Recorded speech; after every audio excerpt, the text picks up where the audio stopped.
em um mundo de fantasia. Na verdade, é na internet.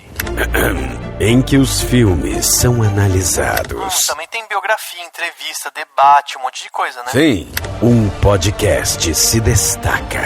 Podcast Cinemação. Só no cinemação.com.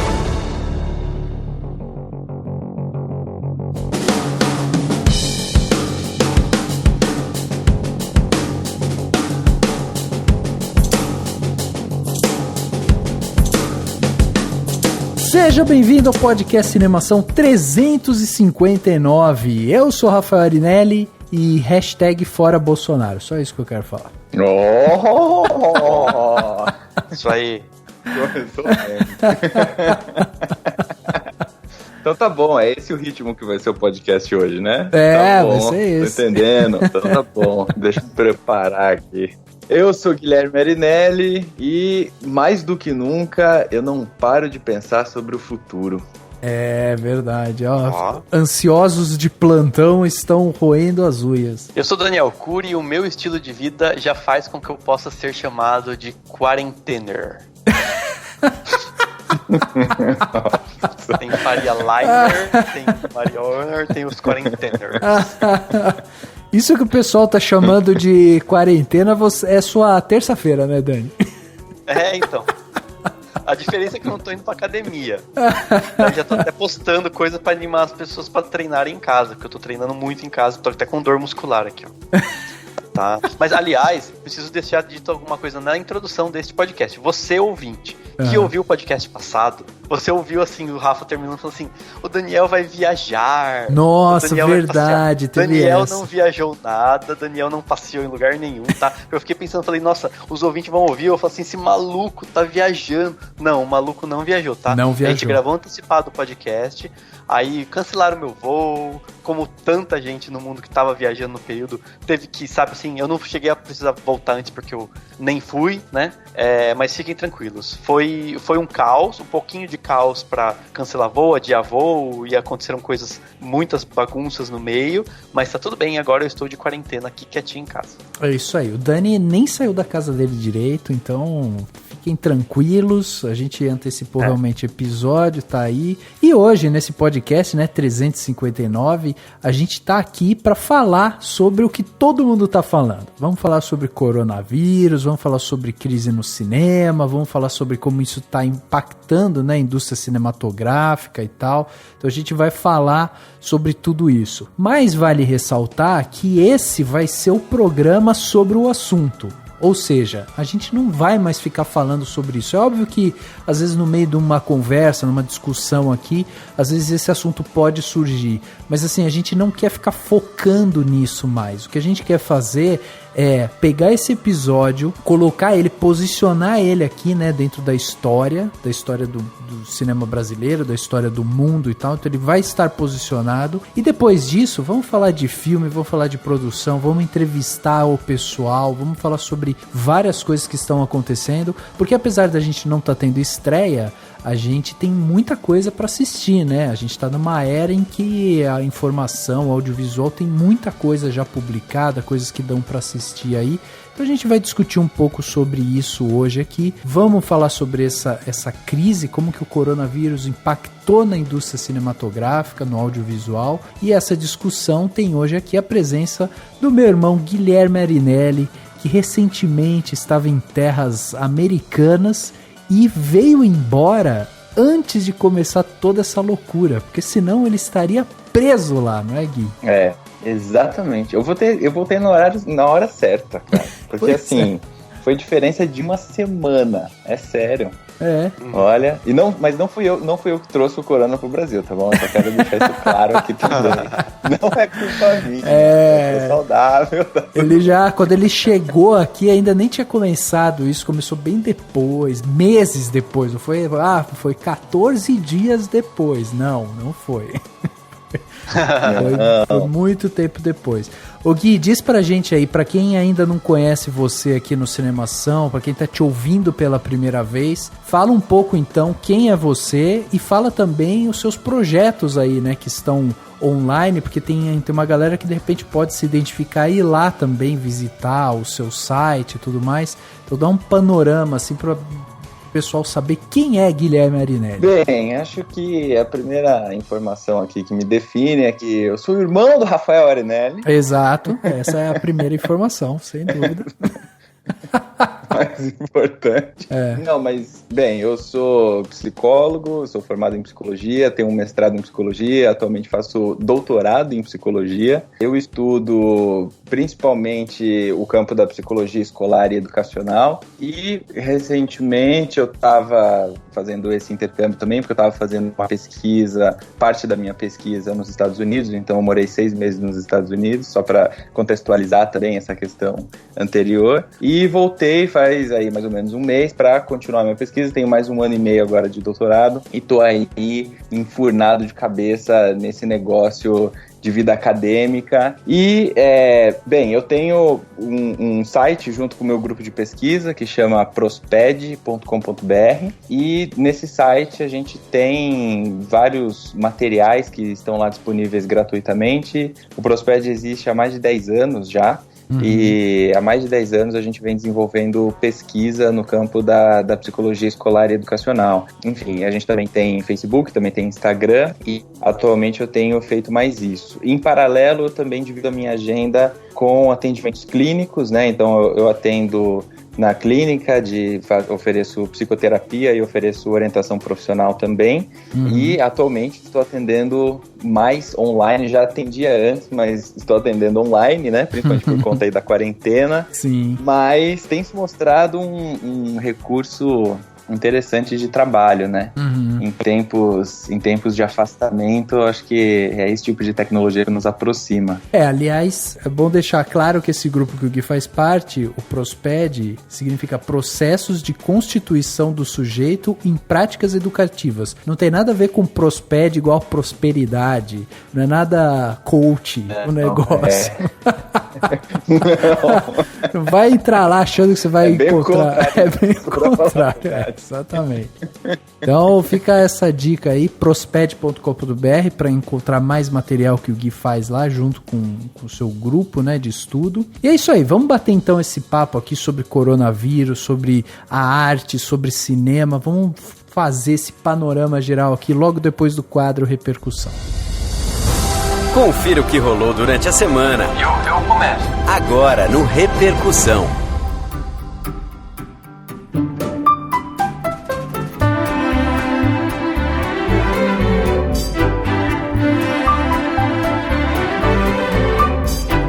Nada melhor do que você estar na sua casa e aí você querer se informar sobre o entretenimento, pegar dicas de filmes, por exemplo, para assistir nesse momento. E aí, como que você faz isso? Você faz isso acessando cinemação.com, o nosso site, o nosso portal, onde a gente tem mais de 20 autores que escrevem para vocês todos os dias. Então, se você entrar lá hoje no cinemação.com, você vai encontrar uma entrevista que foi feita com o diretor do longa Atração de Risco, o Renato Siqueira, e ele faz essa entrevista, né? Tem entrevista dele na íntegra lá, você vai poder saber como que é trabalhar, o que ele fez, né, para fazer esse filme Atração de Risco. Temos também um artigo que a gente colocou lá recente com 15 filmes para viajar sem sair de casa. Ótimo artigo que tem 15 filmes para você ver o que é bom, o que tem de bom aí para você assistir. Além disso, tem anime, tem filmes para assistir na quarentena, tem a situação do cinema nacional, tem várias coisas bacanas lá que você vai poder ver, ler, né? E também tem o nosso podcast aqui, parceiro, que é o Geração M, né? Outro podcast aqui da casa, que falou recentemente sobre o rock and roll. E eles debateram um pouco sobre o mercado, né? De rock e tudo mais. Tá bem bacana esse podcast. E se você está ouvindo esse podcast aqui, você quer dar seu parecer, quer falar um pouco, quer trocar uma ideia, né? Afinal de contas, isso que é importante agora, a gente conversar, a gente se conectar e tal. Então manda seu e-mail aqui pra gente, manda para contato@cinemação, Fala como é que você tá, fala como você tá se sentindo, como você conheceu o Cinemação. Vamos trocar uma ideia, vamos se conectar, vamos falar aí como que a gente tá se sentindo nesse momento. Além disso, para melhor você acompanhar o que está acontecendo dentro do Cinemação.com, lembre-se, né, de seguir a gente lá no Facebook, no Twitter, no Instagram. A gente está em todas as redes sociais, inclusive no YouTube, a gente está lá também, então você pode acompanhar a gente lá no YouTube. E também estamos nas principais plataformas de podcast, como o Spotify, o iTunes e o Google Podcast. Então você pode encontrar a gente facilmente nessas plataformas, seguir a gente, recomendar a gente para outros ouvintes, porque isso vai ajudar a gente a chegar em mais pessoas. E você pode também ser um patrão ou uma patroa do Cinemação, contribuindo com a gente mensalmente. Aí você fala assim, mas meu Deus, crise, meu Deus, dinheiro. Gente, é a partir de R$1, só R$1 você já consegue contribuir com a gente, virar nosso patrão ou nossa patroa. Tem 3 plataformas diferentes, é só você ir lá no cinemação.com/contribua ou clicar no botão contribua do Cinemação. E se você acha que a gente merece uma contribuição, se você quer que esse podcast melhore cada vez mais, você pode virar um patrão ou uma patroa. Fazendo isso, você escolhe lá o valor que cabe no seu bolso. Então, se a coisa está um pouco difícil, não tem problema, com R$1 você já vira patrão, vira patroa, e R$1, se todo mundo que ouve podcast contribuísse com R$1, a gente estava fazendo mais podcast e contribuindo com muito mais para o conhecimento de vocês toda semana. Então, vai lá e seja um patrão ou uma patroa do Cinemação. E chegando aqui na parte onde as pessoas saíram dos seus armários e mandaram seus comentários aqui pra gente, temos aqui o comentário do Alexandre Rodrigues Assunção, o comentador oficial do Cinemação, que agora a gente espera, em época de quarentena, que ele encha a nossa caixa de entrada, viu, Alexandre? É quase que uma obrigação sua mandar comentário pra gente agora. E aí ele mandou um comentário lá no nosso podcast 356, quando a gente falou sobre séries que marcaram. Inclusive é um ótimo período para reassistir algumas séries. Eu tô assistindo agora devagar o Breaking Bad, viu, Dani? Eu tô reassistindo. E vou te falar, é muito bom, viu? Não envelhece essa série. Impressionante. É muito boa. Mas aí o Alexandre falou o seguinte: podcast Cinemação. Este seriado eu espero que não termine tão cedo assim. Esse daqui vai demorar, viu? Vai demorar pra terminar. Esse foi demais, hein? A Santa Trindade reunida falando sobre assuntos pertinentes. Salve, Dr. Risato, o Henrique que participou, né, do podcast 356. Espetacular o seu Geração M. Procurarei comentar mais os episódios.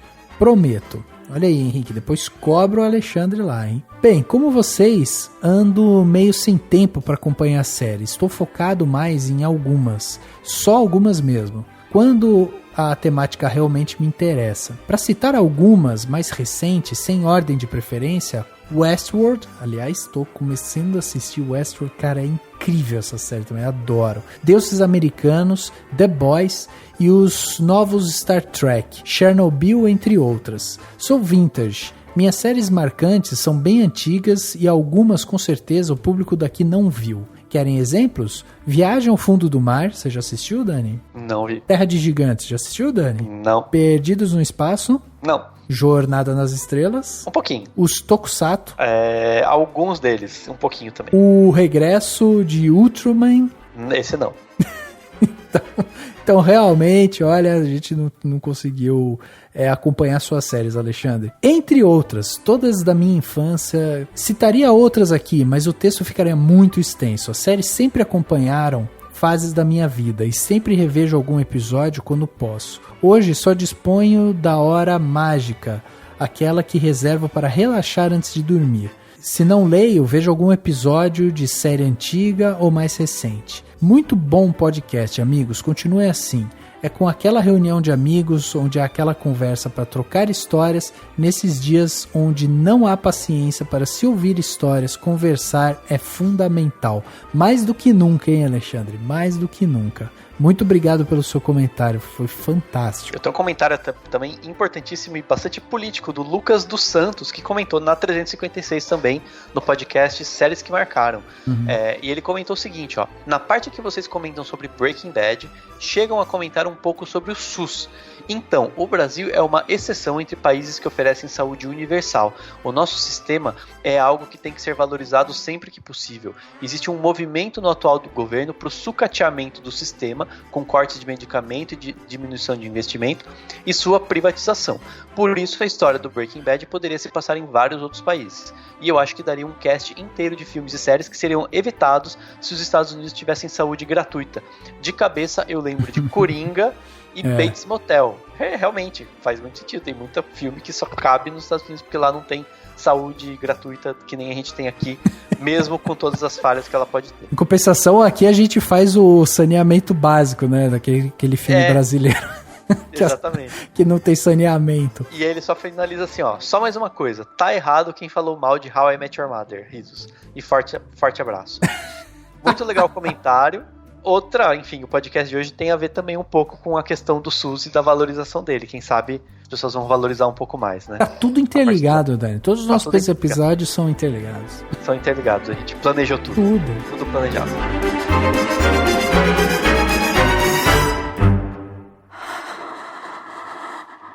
Na China, um vírus misterioso surgiu na cidade de Wuhan. O vírus é uma variante do coronavírus, mas se sabe muito pouco sobre ele até agora. 2 pessoas que tiveram o vírus morreram. Os casos da doença passam de 9.300 em 20 países. O Brasil tem 433 casos suspeitos do novo coronavírus. No mundo inteiro, o número de pessoas infectadas pelo novo coronavírus passou de 100 mil.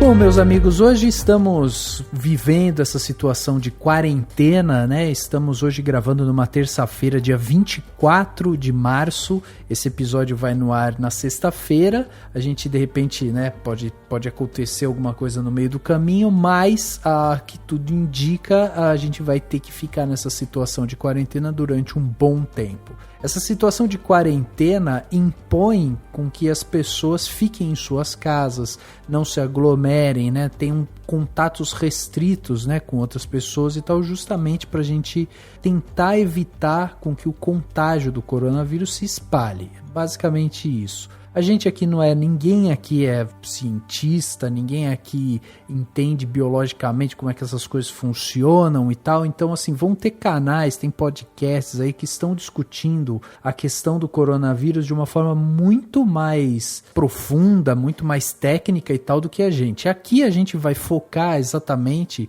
em como que essa restrição à ida ao cinema, a restrição da aglomeração de pessoas e tal, impacta diretamente no cinema. Então vejam, a partir dessa quarentena que está sendo imposta aqui pra gente, se instalou dentro da indústria cinematográfica a maior crise da história do cinema. Isso porque, além de todas as perdas, de tudo que acontece, por enquanto já são aí mais ou menos 7 bilhões de dólares de perda do cinema mundial. Então é muita coisa e o cinema está sentindo isso. Recentemente, quando a gente começou com a grande divulgação do coronavírus e tal, a gente teve anúncios de cancelamento de estreias, por exemplo, né? Muitos filmes iam estrear durante a semana e começaram a ser cancelados. Por exemplo, 007, Sem Tempo para Morrer, Um Lugar Silencioso 2, Velozes e Furiosos 9, filme brasileiro aqui, né? A Menina que Matou os Pais, O Menino que Matou Meus Pais.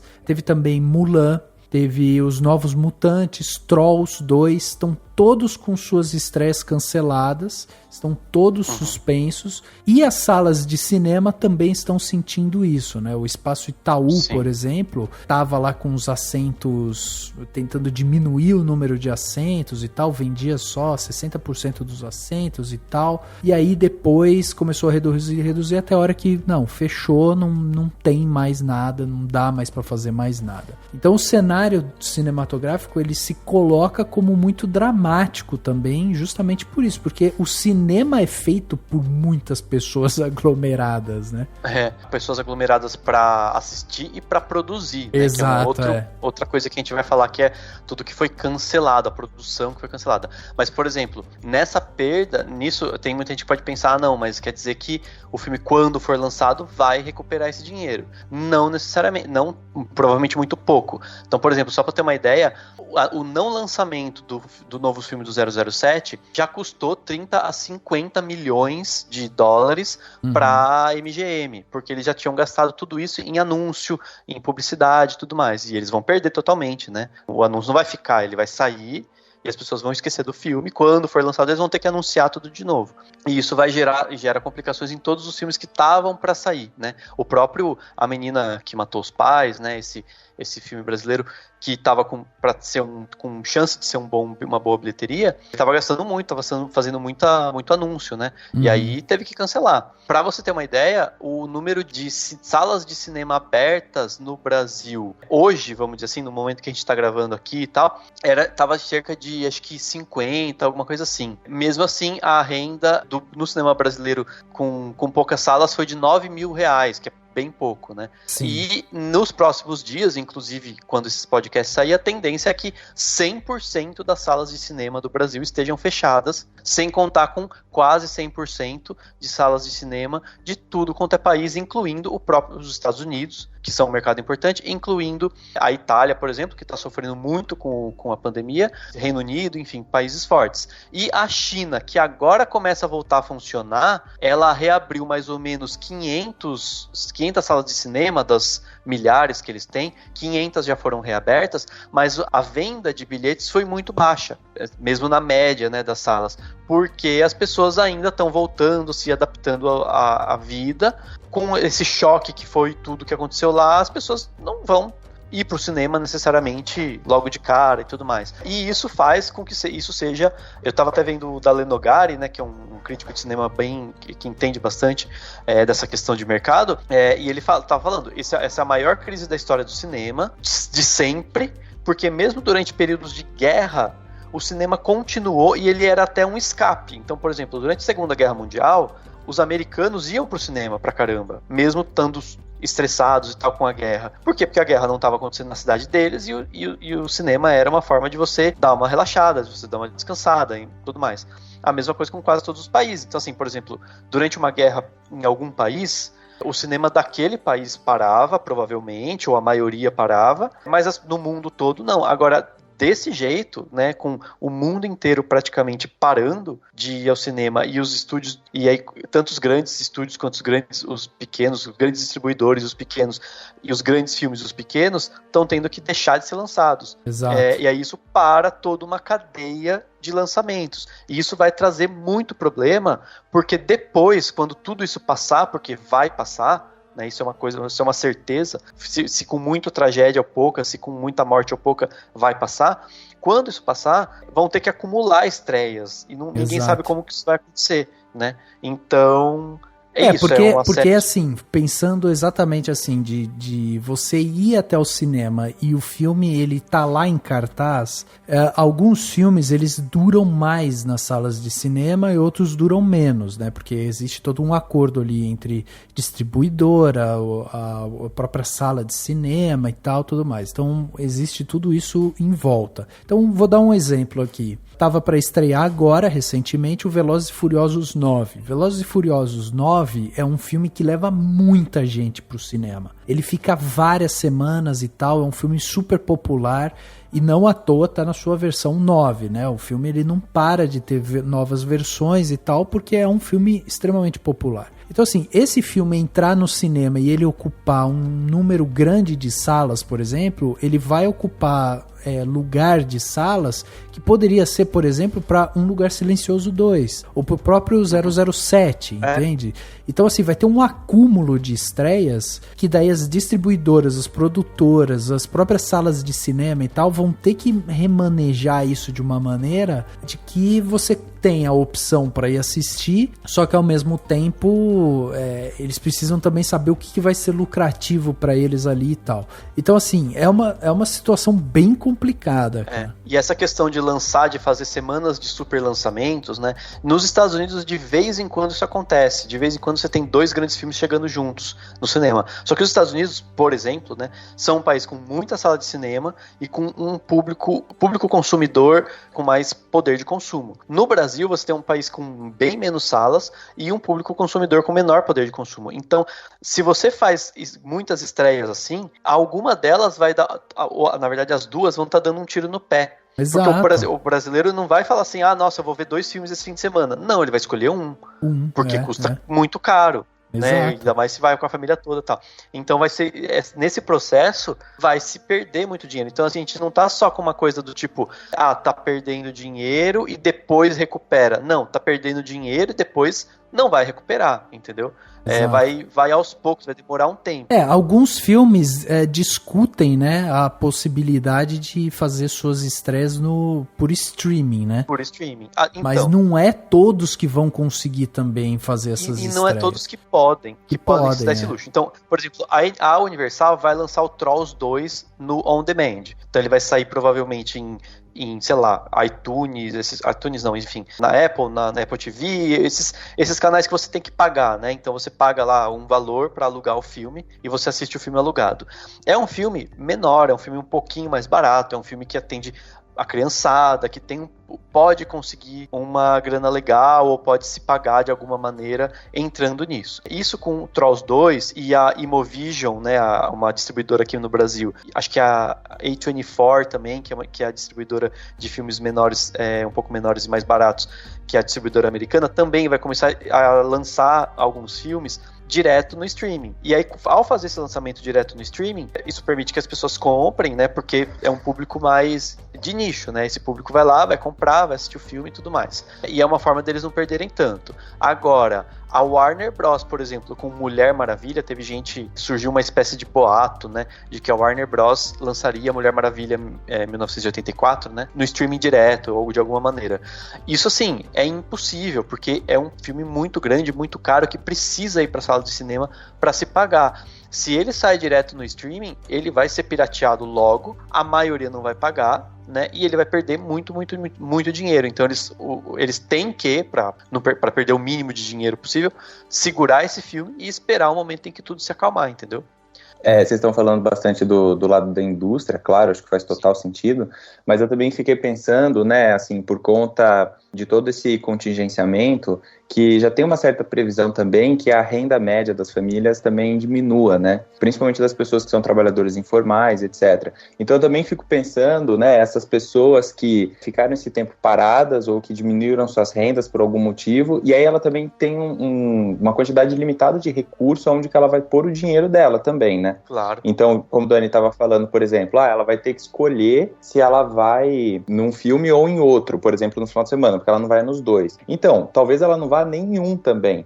Porque Sim. Às vezes aquele dinheiro vai ser um dinheiro que ela vai ter que gastar com outras coisas por conta desses meses que ficou tudo parado, né? Exato. Sim, não, exatamente. E por isso que eu falei do caso da China, né? Tipo, abriu 500 salas e mesmo assim a venda de ingresso está muito baixa. Por quê? Que a pandemia do coronavírus está causando uma crise financeira gigantesca, sem precedentes, num ano que já não era previsto para ser um grande ano financeiro, né? Não ia ter um grande crescimento, e vai causar uma crise gigantesca financeira em tudo quanto é indústria, tudo quanto é área, tudo quanto é situação. O cinema é mais uma que vai sofrer demais, né? E que, por ser uma indústria que vinha crescendo bastante, que sempre foi muito milionária, o tombo é maior, né? O tombo é grande, né? E isso a gente tá falando da ponta da cadeia, né? Porque a gente tá falando ali da exibição dos cinemas e tal, que já sofrem, que já tem problemas com isso e tudo mais. Uhum. Soma-se a esse problema também, né, dos cinemas e tal, que recentemente estava sendo discutido tanto no Congresso quanto no Senado e tal, a lei, né? Lei do audiovisual, lei do Recine, FSA e tal,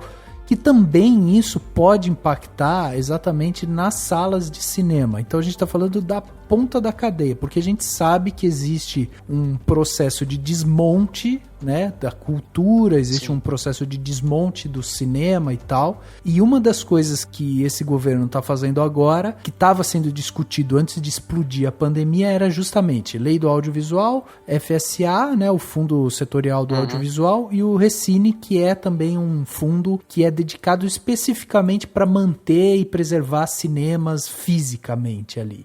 Sim. Então a gente já tem esse problema na ponta. Na outra ponta, do lado dos distribuidores, dos produtores e tudo mais, a gente sabe também que várias produções foram canceladas. A gente estava bem no meio aí da produção do Batman, por exemplo, né, que vai ter lá o Robert Pattinson, já estava circulando imagens e tal, a galera já estava discutindo aquilo, a produção foi parada. Avatar 2, que é um filme que em 2009 faturou quase 3 bilhões de dólares, também foi parada. Matrix 4, Animais Fantásticos 3, Jurassic World Domination, né, o terceiro filme da franquia, também parado. A Cinderella, né, que é da Sony, também parado. King Richard, que é um filme com Will Smith e tal, também foi parado. Então, assim, vários filmes parados. Quando a gente fala que a produção do filme foi parada, a gente está falando que a produtora mandou todo mundo voltar para suas casas, e a gente está falando, de novo aí, de uma cadeia, né, de produção, de giro de dinheiro e tal, que é diretamente impactada, porque quando há uma produção de um filme, a gente está falando de movimento de pessoas, né? As pessoas saem dos seus lugares, vão para outros. Quando elas chegam nesses lugares, elas movimentam restaurante, alugam carro, vão para hotéis, contratam serviços terceirizados e tal. Então, tudo isso você para. Toda a parte de aluguel de equipamento e tal também, tudo para. Os atores, diretores, maquiadores, toda essa galera que iria trabalhar no filme também para. Você tem um pessoal que é o pessoal que fica ali na ilha, né? O pessoal da edição e tal, que pode trabalhar hoje em dia em filmes que já foram captados, então vão ser afetados, porque a partir do momento que eles vão entregando os seus filmes, se não tiver mais filme chegando, em algum momento eles vão ser impactados também. Então, assim, é um problema gigantesco que se cria em toda a cadeia. É isso que eu quero deixar claro. E isso em tudo. Você está falando, dando exemplos de Hollywood, né? Enfim, no caso de filmes de Batman e tudo mais que foram paralisados. Mas, assim, o cinema brasileiro, que já estava capengando, como a gente já discutiu aqui no podcast, que já estava sem muita verba e tudo mais, as poucas produções que estavam rolando pararam. Então, nisso, você tem pessoas desempregadas, porque, né, a pessoa vai parar de receber e aí vai ficar um acúmulo de gente sem grana, né? Desde o, sabe assim, da pessoa com o cargo mais simples até o diretor e tudo mais, né? Exato. E já tem alguns movimentos, tem um movimento de distribuidores, por exemplo, exibidores independentes, na verdade, que já estão fazendo apelos para conseguir uma verba estatal, né, algum tipo de verba do governo para sustentar esses negócios por muito tempo sem estreia. E existe um movimento dentro da Ancine, inclusive, para manter alguns financiamentos. Então, houve até sabe assim, um tipo de luz no fim do túnel, porque houve uma união entre algumas pessoas na Ancine e tudo mais, para que consigam liberar algumas verbas do FSA e tudo mais, para algumas produções que estão paradas, que estão sem dinheiro e que estão mais ferradas ainda, né? Claro que nada que vá salvar, né, o tudo, mas são movimentos importantes, assim, e que mostra até um pouco dessa união, né, que gera entre as pessoas, né? Esse tipo de problema geralmente gera as pessoas um pouco mais sensíveis aos problemas dos outros e tudo mais, né? Na China, um vírus misterioso surgiu na cidade de Wuhan. O vírus é uma variante do coronavírus. Se sabe muito pouco sobre ele até agora. 2 pessoas que tiveram o vírus morreram. Os casos da doença passam de 9.300 em 20 países. O Brasil tem 433 casos suspeitos do novo coronavírus. No mundo inteiro, o número de pessoas infectadas pelo novo coronavírus passou de 100 mil. E ainda tem essa questão, né? Porque a gente está falando aqui do mercado cinematográfico como um todo, porque a situação do mercado cinematográfico no Brasil, ela é dramática. Mesmo a Ancine se reunindo dessa forma como o Dani falou, ainda criando um movimento, vale a gente ressaltar que a Ancine está sem o seu diretor-presidente, né? Então o Christian de Castro, que era o diretor-presidente, foi mandado embora depois, em 2019 ainda. Hoje a gente está com uma pessoa lá que é um substituto, é temporário, que é o Alex Braga Muniz, né, que é um advogado e tal que tá lá. Faltam ser ocupadas 2 cadeiras da diretoria, a diretoria é composta por 4 cadeiras, faltam 2. Se você não tem essas cadeiras ocupadas, eles só podem fazer reunião, assim, em questões emergenciais, eles não podem ficar decidindo nada, porque é como se o corpo técnico ali, o corpo de diretores da Ancine não estivesse próprio para votar alguma coisa. Então, assim, as medidas urgentes ali,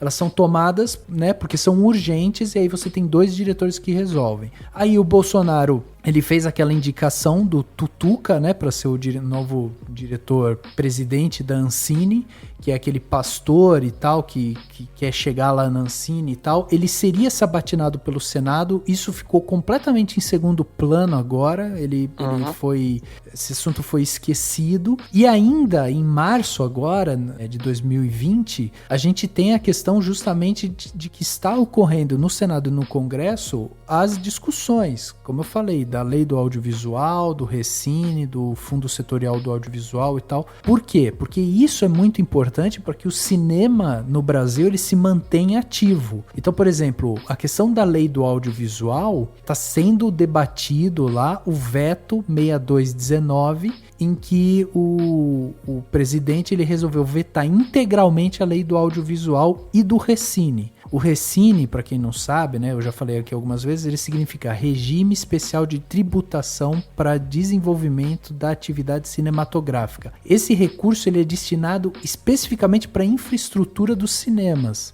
Então essas 2 coisas estão sendo discutidas porque o Bolsonaro ele quer vetar tudo, e se ele vetar tudo e ainda o fundo setorial, que tá lá numa PEC, né, que é uma PEC lá da extinção dos fundos públicos e tal. O fundo setorial tá lá no meio. Se perde fundo setorial, se a lei da Ancine tem esse veto, e se a Recine, por exemplo, é cancelada também, gente, o cinema brasileiro, eu não vou dizer que acabou, porque a gente reinventa esse negócio, entendeu?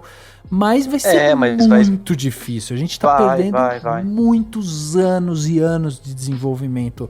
E aí vocês imaginam que agora que o mercado todo tá parado, tá tudo parado, e esses assuntos de lei de audiovisual, Recine, FSA e tal, tá tudo em suspenso, vocês imaginam que daqui a algum tempo, acabou a quarentena, vão ter outras discussões em cima disso. Então, assim, o mercado audiovisual brasileiro é dramática a situação. A gente só vai ter uma visão mais clara disso, do que tá acontecendo esse ano, daqui a algum tempo. A gente não sabe o quanto vai ser impactado o nosso mercado. Até porque, assim, já entrando no âmbito da pandemia em si, eu acho que tem muita gente otimista demais de que vai ser 15 dias de quarentena e tudo vai voltar ao normal. Não vai ser assim.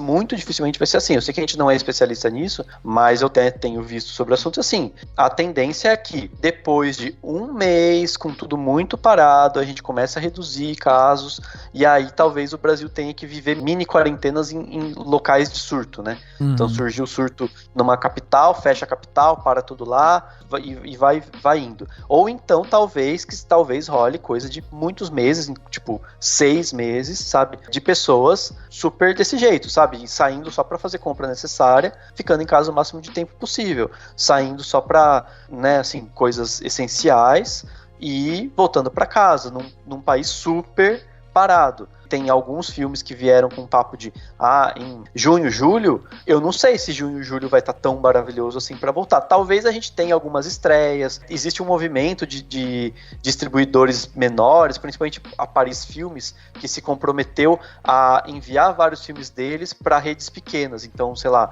salas de cinema pequenas, ou que não são grandes redes, ou até algumas redes grandes, terem filmes da Paris Filmes, né, filmes brasileiros, esses filmes franceses que eles lançam e tudo mais, em pequenas estreias. Então talvez, se depois de um período grande de quarentena as coisas forem voltando ao normal, a gente provavelmente vai ter uma realidade de você ir ao cinema, tem poucos filmes, né, em cartaz, e aí você vai ver um filme aqui, um filme ali, numa sala que eles vão vender só metade dos ingressos, você não vai poder ficar sentando perto das pessoas, a gente vai viver um período bem grande, que pode inclusive ser até o final do ano, de todo mundo meio separado, meio sem, né, carregando álcool gel pra cima e pra baixo, lavando muito a mão, e todo mundo preocupado, e ainda tendo casos. Se o Brasil vai controlar muito, controlar pouco, se vai virar um horror, se não vai virar um horror, se vai virar Itália, se não vai virar Itália, não tem como a gente saber, e a gente tá longe de ser especialista pra sair opinando, mas o fato é que a coisa vai ser muito lenta, entendeu? E isso tudo pro mercado de cinema vai ser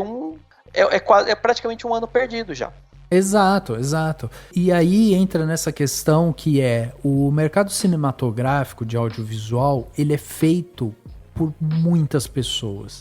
Mesmo um curta-metragem, quando você fala, putz, tem um curta ali feito por estudante e tal, tipo, a produção mais simples do audiovisual, você precisa ali de pelo menos umas 2, 3, 4 pessoas juntas produzindo e trabalhando naquilo ali. Então, o audiovisual em si, a produção cinematográfica e tal, ela é uma produção de contato físico, contato, né, entre as pessoas e tal. Aí surge essa questão do distanciamento social ali, né, a gente precisa criar esse distanciamento. Aí é perguntar pro Gui aqui, que é o nosso psicólogo de plantão.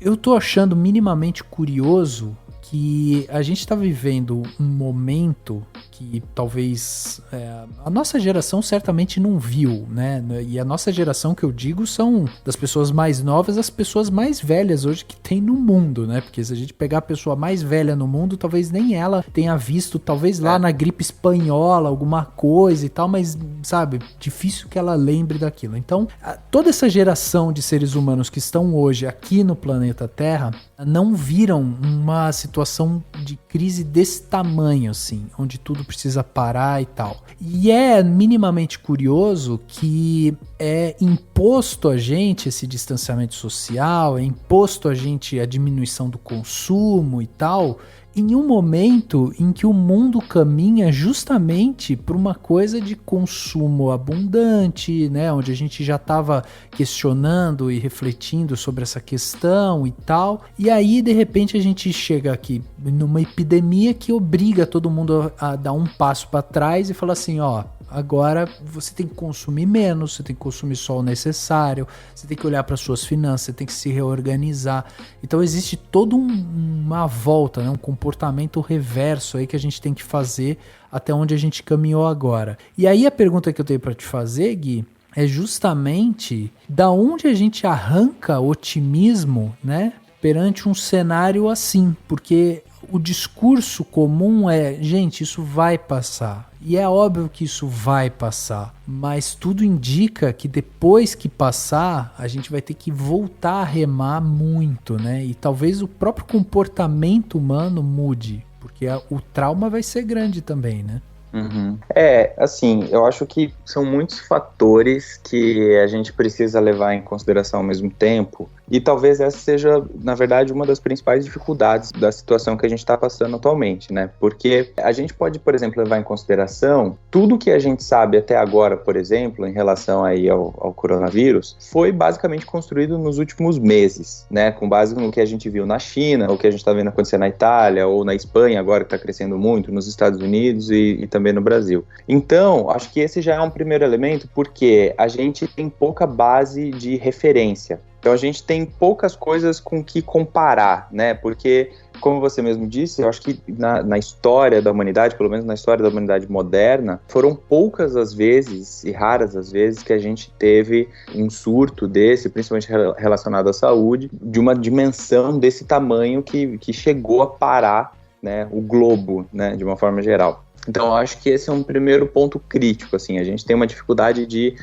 enxergar com base em experiências passadas para poder projetar o futuro, que é basicamente o que a gente faz como ser humano o tempo todo, entendeu? Então, o tempo todo a gente está usando experiências passadas para projetar o futuro. Seja para projetar alguma coisa do nosso dia a dia, seja para projetar coisas mais avante, num futuro mais longo e que a gente imagina ou que a gente gostaria e deseja que viesse a acontecer. Então, a gente faz isso desde o momento que a gente acorda, quando a gente olha pela janela e olha para o céu e vê meia dúzia de nuvem ali meio escura, e aí a gente já pensa, bem, hoje talvez chova. Mas como é que você sabe que hoje talvez chova? Né? Você sabe isso muito por conta da tua própria experiência, de que outras vezes que você acordou cedo e tal, né? Desde quando você era pequeno lá, que a tua mãe falava, olha, hoje vai chover, olha, a nuvem preta no céu, e etc. E a gente vai aprendendo. Então, acho que esse é um primeiro ponto difícil da situação que a gente tá. A gente pouco tem para olhar para o passado, para conseguir fazer projeções reais para o futuro. Acho que o segundo ponto, que também torna o momento atual bastante crítico e que vai produzindo esse movimento de adoecimento mental, é justamente essa onda de informações que a gente tem. Tem informação 24 horas que vem de infinitas fontes ao mesmo tempo, né? Então, se você entra na internet, se você liga a TV, se você conversa com as pessoas, tá todo mundo falando disso o tempo todo, são muitas informações, muitas vezes as informações se contradizem também, então também é difícil a gente ter um ponto onde a gente consegue se segurar, né? Um lugar onde a gente pode se agarrar. Eu estava vendo ontem, por exemplo, uma matéria que estava falando que a taxa de mortalidade do coronavírus na Alemanha é uma das mais baixas no mundo, né? Em torno de 0,5%, 0,6%, enquanto que no restante do mundo, como o principal caso na China, né, é em torno de 3%. E um dos elementos de análise que levaram em consideração para conseguir justificar essa situação da Alemanha foi justamente o pronunciamento da primeira-ministra, né, da Angela Merkel, que ela fez, não sei se vocês chegaram a assistir, mas ela fez um pronunciamento na TV, né, para toda a Alemanha, em que ela pede de fato a toda a população que leve tudo muito a sério, que realmente não saia de casa, sabe, que se proteja, que proteja os seus familiares, que proteja as pessoas que ama, etc, etc. A matéria estava justamente levando isso em consideração, eu estava falando, olha como é importante, né, quando a população tem um ponto onde eles conseguem se segurar, e isso produz uma certa confiança na população também, né, não só porque a população segue as recomendações que foram passadas, mas também porque existe uma certa dimensão de produção de esperança, sabe? De produção de fé que o futuro realmente vai ser melhor. Então, eu acho que esse é um outro elemento que é importante, porque eu vejo muitas vezes, com muitas pessoas que eu converso, eu vejo muitas vezes uma certa desesperança em relação ao futuro, sabe? Então, assim, né, eu concordo com o Dani, né? A gente sabe que essa situação vai passar, mas as pessoas parecem que estão muito desesperançosas e não sabem muito quando vai passar e como vai passar e quais vão ser os impactos depois que passar, né? Então, eu acho que tem essas coisas que a gente precisa ir levando em consideração. E aí, em paralelo a isso, né, Rafa, tem realmente isso que você falou, que é esse refreamento muito intenso dos ritmos da vida. Né? Então, eu vi algumas pessoas, filósofos, até outros psicólogos comentando, né, que assim, ironicamente ou não, o vírus que se espalha agora, o coronavírus, no mundo inteiro, é justamente um vírus que exige que a gente pare, né? Que a gente pare as nossas vidas, que a gente pare esse ritmo frenético que a gente vive e que a gente não parava mais. E que pare e olhe pro humano, né? Olhe pro lado humano. Isso é muito louco também. Isso, exato. Então, assim, eu acho que quando ele força a gente a parar e a olhar para esse problema e parar as nossas vidas, eu acho que a gente também acaba abrindo espaço para que outras coisas emerjam. Só fazer uma analogia aqui, né? O que eu faço muito na clínica, principalmente com as pessoas que eu converso pela primeira vez, que eu falo o seguinte, né? O processo terapêutico, ele não é necessariamente um processo divertido, sabe? Não é necessariamente um lugar que você vai uma vez por semana e você vai sair feliz e você vai sair mais leve. Não necessariamente é isso. É claro que a gente tem como horizonte diminuir, né, o sofrimento das pessoas, mas é como uma ferida que está infeccionada, sabe? Então, se está infeccionado, a gente precisa abrir, a gente precisa limpar, né? Às vezes a gente precisa fazer uma punção para tirar o pus e, né, enfim, toda a infecção que tiver ali, a gente precisa tomar anti-inflamatório, né? Assim, dá um trabalho, não é um processo legal. Né? Mas é justamente... Precisa esperar, exatamente. Muitas vezes precisa ficar em repouso. Então, não é um processo necessariamente divertido, mas é um processo necessário à diminuição do sofrimento. E aí, por que eu estou fazendo essa analogia? Porque eu acho que quando a gente é forçado a parar, como a gente está sendo forçado agora, né, com os estabelecimentos sendo fechados, os nossos trabalhos sendo suspendidos, né, a gente trabalha muito de casa e tal, e a gente tem um distanciamento das pessoas, eu acho que isso abre espaço para que outras coisas surjam. Porque, inevitavelmente, a gente passa a prestar mais atenção na gente, a gente passa a prestar mais atenção nas pessoas que são importantes para a gente passa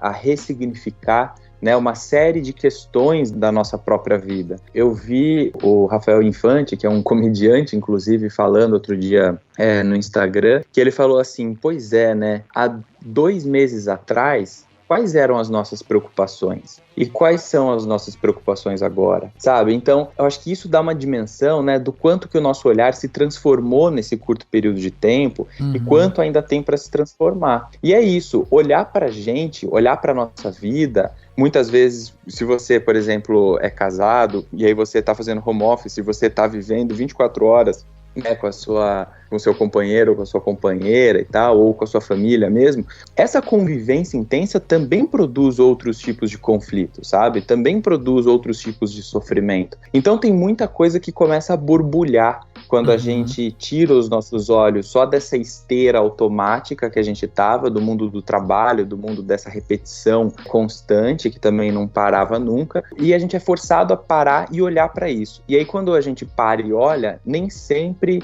é um processo agradável também, né? Então, acho que tem muito de todos esses elementos que eu tô tentando compor, sabe? Tem, acho que, um quadro de preocupação, de insegurança em relação ao futuro, tem uma dificuldade de encontrar pontos aos quais a gente possa se agarrar, e tem esse movimento de parar e olhar pra gente mesmo, parar e olhar para as outras pessoas, que também pode produzir sofrimento, que também pode produzir ansiedade e tantos outros sofrimentos psicológicos, sabe? Na China, um vírus misterioso surgiu na cidade de Wuhan. O vírus é uma variante do coronavírus, mas se sabe muito pouco sobre ele até agora. 2 pessoas que tiveram o vírus morreram. Os casos da doença passam de 9.300 em 20 países. O Brasil tem 433 casos suspeitos do novo coronavírus. No mundo inteiro, o número de pessoas infectadas pelo novo coronavírus passou de 100 mil.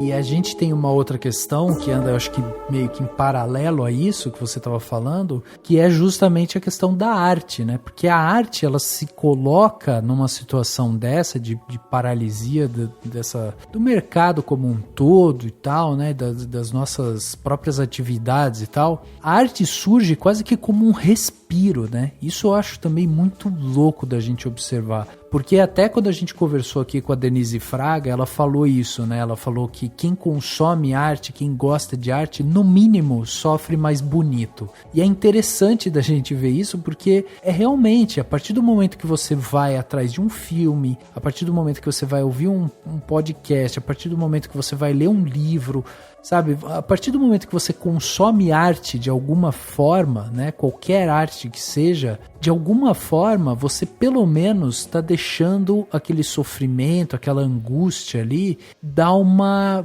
esparecida, sabe, você tira ela da sua frente, ou você tenta racionalizar em cima dela, o que é muito interessante também. E aí a arte entra como essa função primordial nesse momento, que é quase uma pílula de sanidade, né? E porque isso tudo está acontecendo num período em que a gente, paradoxalmente, nunca teve mais possibilidade de contato com as pessoas e com a arte sem o contato com as pessoas, sem a distância, né? Então a gente tem o streaming presente na vida de muita gente, enfim, televisão e tudo mais, e no caso do contato com as pessoas estão muito separadas, mas também estão muito juntas, tá tudo muito se apoiando por meio de rede social, de contato em vias aéreas e tal, em forma sem precisar estar próximo, né? Seria legal também pensar nisso, né? Nessa questão do é possível estar em casa e ter contato com a arte e ter contato com tudo isso e se manter dentro de casa, né?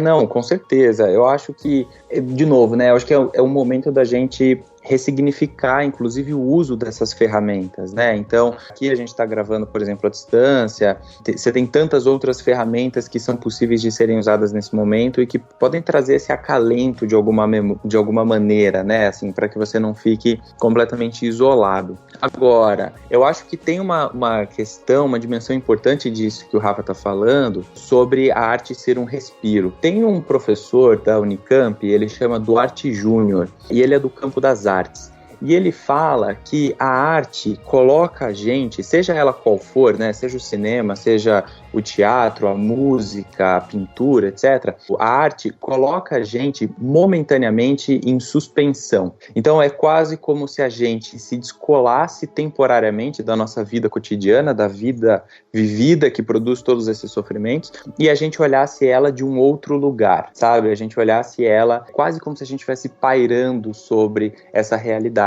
que ali no campo da arte não me produz talvez um efeito prático e real tão intenso quanto a realidade cotidiana. Mas eu acho que a arte, ela pode servir aos dois propósitos, sabe? Eu acho que ela pode servir ao respiro, a esse momento de pausa e de desconexão que me leva para algum outro lugar que me produz um sofrimento menor do que o sofrimento cotidiano, mas eu também acho que a arte pode produzir um outro olhar sobre a própria realidade que eu vivo, entende? Então, assim, ela não necessariamente me promove um respiro do ponto de vista positivo, de alívio. Muitas vezes a arte pode me produzir uma tensão, mas, seja qual for a sensação que ela me produza, até porque a compreensão que eu tenho é que a arte é um elemento aberto, né? Então você tem o artista que produz aquela obra, mas aquela obra só é completa a partir do momento que ela encontra com o telespectador, né? Ou com o espectador de alguma maneira, que completa o sentido e o significado daquela obra para ele. E ela pode servir aos dois propósitos, tanto no sentido de alívio, de me levar para algum lugar em que esse sofrimento do cotidiano é colocado temporariamente de lado, né, em que esses incômodos não me incomodam tanto no momento de apreciação da arte, ou ela pode me levar para esse outro lugar de incômodo também. Só para dar um exemplo do que eu estou querendo dizer, eu me lembrei, por exemplo, não sei se vocês têm de cabeça aí, senão quem estiver ouvindo também pode depois pesquisar no Google, mas eu me lembrei, por exemplo, do quadro do Guernica, do Picasso, né? Então, assim, esse quadro, o Picasso, ele pintou esse quadro, né, referente à Guerra Civil Espanhola. Quando você olha para esse quadro, ele é um quadro de sofrimento, sabe? Ele é um quadro que retrata a dor e a morte e o choro, o luto, né? De diferentes perspectivas. E por que eu estou dizendo isso? Porque a partir do momento que o Picasso consegue retratar esse momento, que é um momento muito duro, né? Pelo qual a população espanhola passou, ele também ressignifica aquilo para a própria população que entra em contato com aquilo, sabe? Então, a arte, ela vai colocar para você uma outra perspectiva, um outro viés do que lhe é posto cotidianamente pela realidade que você está inserido. Então, eu acho que esse é um movimento interessante da gente pensar a arte, e eu digo tudo isso porque um dos meus campos de estudo é justamente a psicologia da arte, que é justamente compreender como é que essas produções artísticas, sejam elas quais forem, como é que elas afetam as pessoas e como é que elas transformam a percepção das pessoas, né? Então, nessa área da psicologia que eu estudo, por exemplo, a gente fala que a arte, quando ela reverbera nas pessoas que estão ali entrando em contato com ela produz esse movimento de vivência, né? Então, vivência é esse momento de forte intensidade emocional que faz com que você realmente se sinta tocado por aquilo, sabe? Então, quando você sai do cinema, por exemplo, e você passa horas, às vezes dias, pensando naquele filme que você assistiu, ali você teve uma vivência, sabe? Ali, de alguma maneira, aquele filme que você assistiu pegou em você em algum lugar que talvez você ainda nem saiba muito bem aonde, mas pegou você em algum lugar que fez com que você se emocionasse ou se impactasse mais por aquela obra e talvez mudasse a forma de perceber determinadas coisas. Eu acho que esse é um dos principais movimentos, né, quando a gente fala desse processo catártico da arte na vida prática das pessoas, né? Exato, exatamente. Não, e eu acho interessante você ter trazido justamente o quadro do Picasso, o Guernica, né? Porque tem realmente essa questão, né, do sofrimento e da representação do sofrimento. Não à toa, quando você vai para uma Netflix, quando você vai olhar, tipo, tem agora, tá em alta filmes que falam sobre pandemia, que falam sobre epidemia, que falam sobre... Tem tudo a ver com aquilo que a gente está vivendo hoje. Então a representação do sofrimento, ela acaba sendo restituída, né, dentro dessas obras, porque a pessoa quer entender ela justamente com outros pontos de vista. E como entender melhor aquilo que você está vivendo, se não olhar para uma obra de uma pessoa que foi lá, fez aquela obra e que está trazendo o ponto de vista dela. Quer dizer, você tem uma expansão realmente daquela realidade e aí a sua visão fica mais ampla para aquilo, né? Então isso é muito interessante mesmo. Mas eu acho que entra uma pergunta que eu queria fazer pro Gui, ou até pra gente discutir aqui, que é assim, com essa incerteza toda, com essa situação calamitosa e tudo mais, tá todo mundo muito ansioso, tá todo mundo muito nervoso. E eu ouvi muita gente comentando, eu mesmo não tive interesse em ver o filme, teve um filme que acho que o Contágio, né, começou a ser de repente aparecer na Netflix pra muita gente ver e tudo mais. Eu optei por não ver, pelo menos nesse momento. E eu vi muita gente falando, não vou ver isso, porque isso dá mais ansiedade. Teve gente tentando não ver notícia o tempo inteiro, para não ficar ansioso. E nesse mundo com muita conexão, a gente pode, se quiser, o tempo inteiro ficar vendo notícia, atualização de dado por dado que surge da pandemia, tudo mais.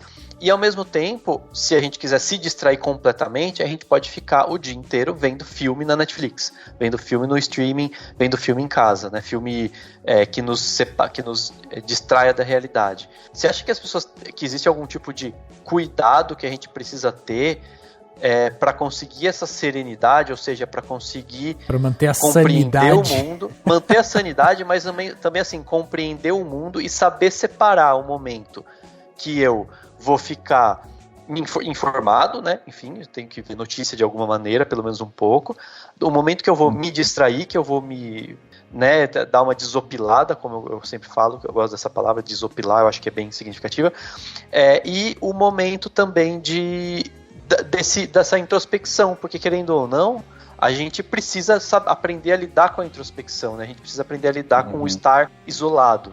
Mesmo que você esteja na sua família, com pouca gente, ou uma família um pouco maior, a gente está, de certa forma, isolado. Como que você vê essa questão, assim, do tipo...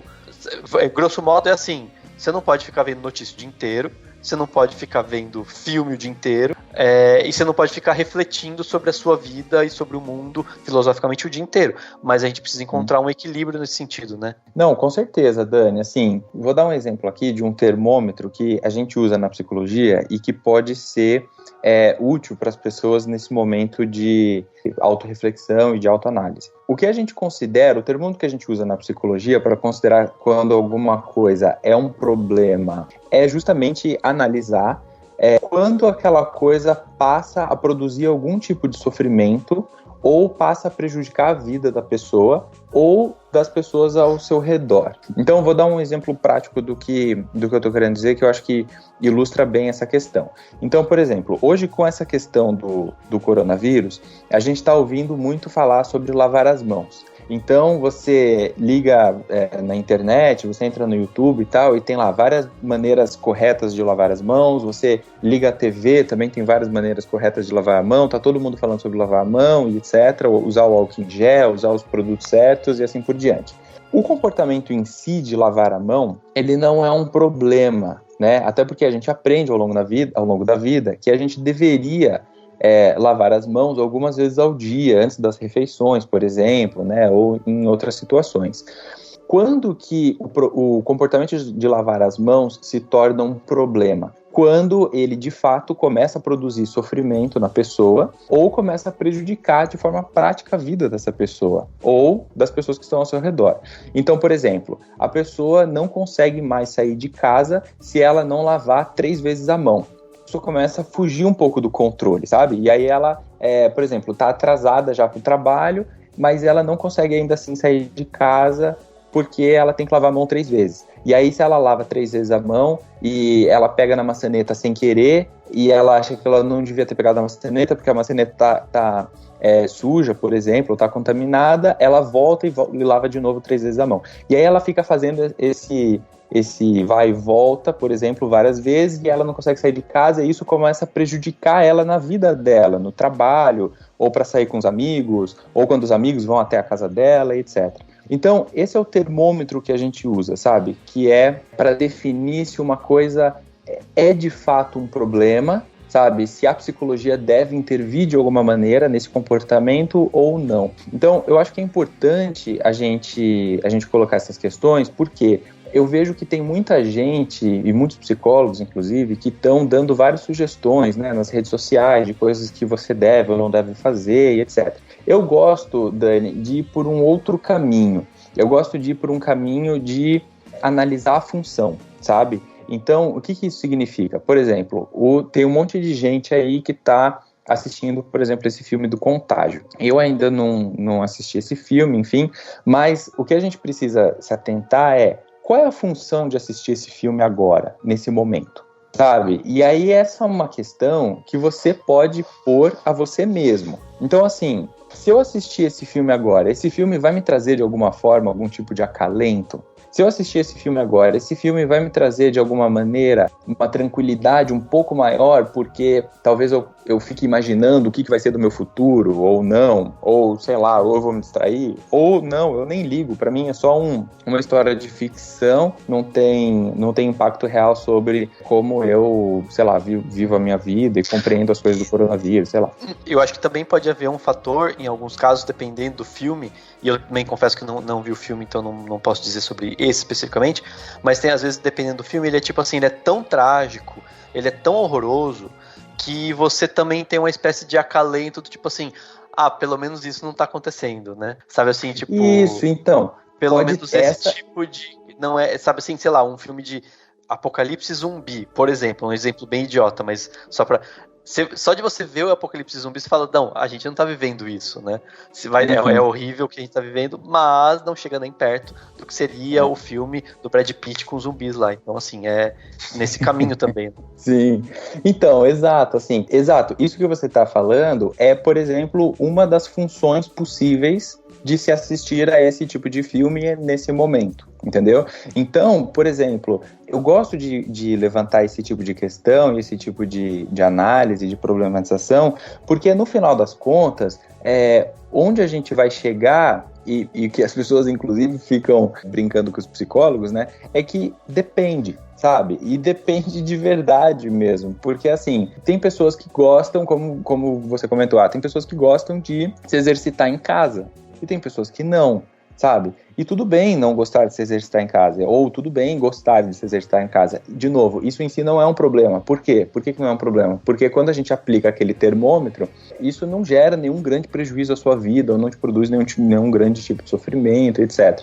Então, por que eu digo isso? Porque eu acho que nesse momento em que a gente está sendo forçado a se distanciar, né, temporariamente da grande maioria dos nossos contatos sociais, familiares, pessoas que a gente ama, etc., é importante que a gente consiga olhar para como a gente está se sentindo e qual é a função das coisas que a gente faz, quais são os motivos, sabe? Quais são os porquês. Então, assim, tem muita gente realmente que está se sentindo muito ansiosa, né, com tudo isso, com toda essa instabilidade, com toda essa insegurança. Então, a gente pode começar a se questionar, mas espera aí, o que está produzindo essa ansiedade? Qual é o motivo real da ansiedade? Porque a ansiedade em si, ela já é uma consequência. Então a ansiedade, por exemplo, nesse caso, pode ser um medo de que alguma coisa ruim possa vir a acontecer no futuro, por conta das atuais condições que a gente está inserido, por exemplo. Então, eu preciso entender os motivos dessa ansiedade. Então eu tenho medo do futuro, da insegurança do futuro. Tá bom, mas eu tenho medo do quê? Qual é o medo de fato? É o medo, por exemplo, de perder o emprego. É o medo de morrer, é o medo de que os meus familiares morram de alguma maneira, né? Ou enfim. Tá, então vamos lá, então vamos continuar refletindo nesse caminho. Então, tá, e para onde isso vai? Sabe, para onde vai a sua cabeça quando você vai pensando nessas coisas? Então eu gosto de ficar fazendo sempre esse movimento duplo de entender qual é a função das coisas que eu estou fazendo, então por que eu estou fazendo o que eu estou fazendo, então por que eu estou consumindo determinados tipos de arte, por que eu estou consumindo noticiário, porque realmente tem pessoas que gostam de ficar assistindo noticiário 24 horas por dia. E aí, isso é um problema em si? Bem, em si eu acho que não, mas em qual momento isso se torna um problema? Quando a pessoa, por exemplo, começa a perceber que ela está ficando muito ansiosa porque ela só está assistindo o noticiário e ela não está tendo nenhuma outra válvula de escape ou de descompressão, por exemplo. Então isso está começando a provocar nela outros tipos de sofrimento. Então ela começa a dormir mal à noite, ela não para de pensar no corona, ela não consegue mais socializar direito com as outras pessoas, mesmo que seja por Skype ou por qualquer outro meio, que ela também só fala nisso, ela só pensa nisso, e isso começa a produzir um desgaste mental que começa a levar ela por um certo adoecimento. Então esse é o sinal de que, para você que só assistindo o noticiário 24 horas, talvez esse não seja o ideal. Mas aí, então qual é o ideal? Bem, eu não sei qual é o ideal, e talvez ninguém saiba. Mas quem vai perceber qual é o ideal? É você mesmo. Você precisa analisar quais são as coisas que funcionam para você como valor. Na China, um vírus misterioso surgiu na cidade de Wuhan. O vírus é uma variante do coronavírus, mas se sabe muito pouco sobre ele até agora. 2 pessoas que tiveram o vírus morreram. Os casos da doença passam de 9.300 em 20 países. O Brasil tem 433 casos suspeitos do novo coronavírus. No mundo inteiro, o número de pessoas infectadas pelo novo coronavírus passou de 100 mil.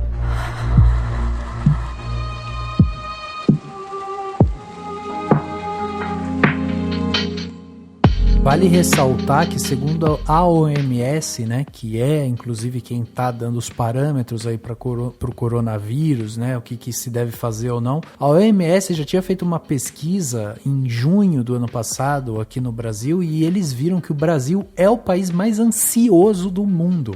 São 18,6 milhões de brasileiros que convivem com ansiedade e tal. Isso significa aí mais ou menos 9% da população.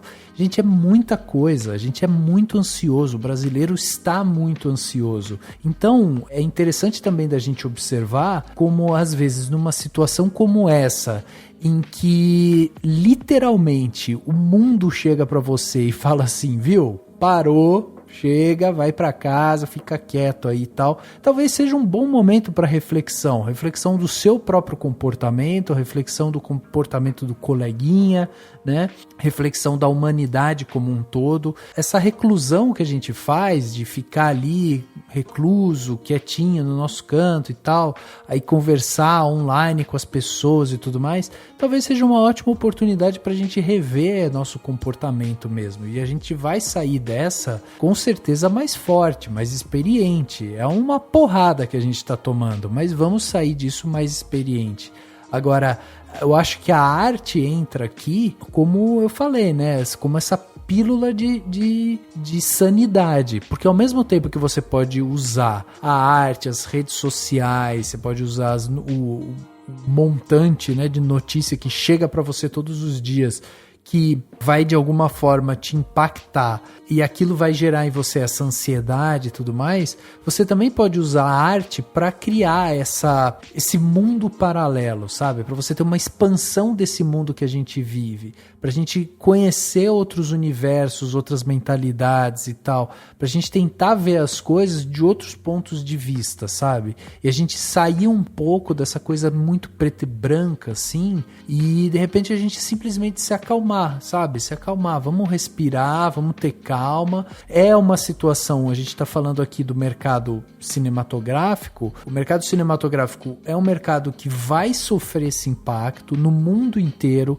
No Brasil especificamente, ele vai sofrer muito mais porque ele já vem de uma política de desmonte e tudo mais, mas a gente precisa estar são e saudável pra gente combater isso. Sim, viu, Rafa? Até essa ideia do parar e ressignificar e respirar e tudo mais, eu acho que é uma ideia importante da gente refletir dentro da própria questão do cinema, porque a gente vem repetindo aqui há muito tempo aquela famosa frase do tipo, não dá pra ver tudo, a gente não tem tempo de ver tudo, é muita coisa, é muita série, é muito filme.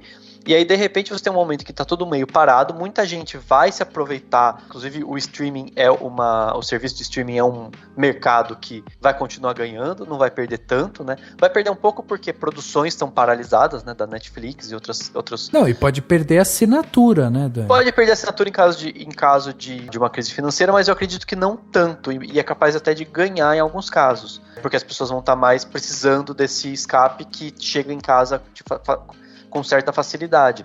Mas o que eu estou dizendo é, essa ideia as coisas, tudo parar e talvez ser um momento em que tudo vai dar uma parada para dar uma respirada, também entra no quesito, tá tendo produção demais e você vai dar uma paralisada forçada, que vai causar muitos danos, mas ele também, o cinema e o lançamento de séries e filmes, por conta das gravações paralisadas, também vai receber esse mesmo choque que as pessoas estão recebendo, né? Então, ao mesmo tempo em que eu vou parar um pouco mais minha vida e poder ter mais tempo de pensar em mim, por exemplo, o cinema tá parando, o cinema como um todo, a produção e tal, tá parando, e as pessoas vão ter tempo de pensar mais sobre tudo isso, né? Uhum. E que eu acho que tem a ver com uma ideia que eu acho que ainda vai se reforçar e a gente só vai entender completamente quando tudo isso passar, que é a grandiosidade disso que está acontecendo e o quanto isso vai ser um acontecimento definidor de geração, né? Um acontecimento que vai marcar uma geração, vai marcar o início de século, já é a segunda década praticamente, terceira, né, na verdade. Estamos indo para a terceira década do século, mas querendo ou não, o século tem aí mais muitos anos. Então, assim como todo século tem seus grandes acontecimentos, e nos últimos os grandes acontecimentos foram essencialmente não, mas em grande parte guerras e ataques terroristas e coisas do tipo, a gente está tendo um que é praticamente uma guerra contra o inimigo invisível, que tem a ver também com a natureza, porque é um fenômeno natural, né? Surgimento de vírus sempre foi fenômeno natural, e aí o fato de surgir um vírus com o tipo de vida que a gente tem, muita troca de gente, muita gente viajando, muita gente apinhada nas cidades, é um fenômeno natural. Então, ao ter esse acontecimento, essa pandemia, a gente está vivendo um fenômeno definidor de geração que ainda por cima é diferente de outros fenômenos definidores de geração, né? Os nossos pais viveram realidades relacionadas à Guerra do Vietnã, enfim, que foram moldados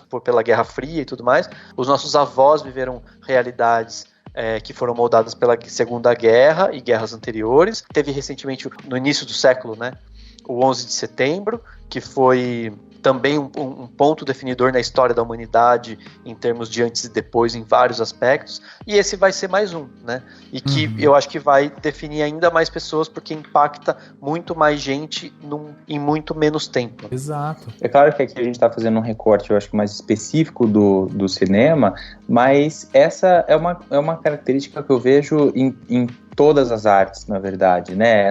Essa capacidade de síntese do momento presente que está sendo vivido, né? Então, acho que esse é um movimento fundamental e o modo como a gente se relaciona com a arte também vai se transformando muito ao longo do tempo, com base nessas produções também que vão sendo trazidas. Eu queria só apontar aqui mais algumas coisas que eu acho que são importantes de destacar, que é o seguinte, né?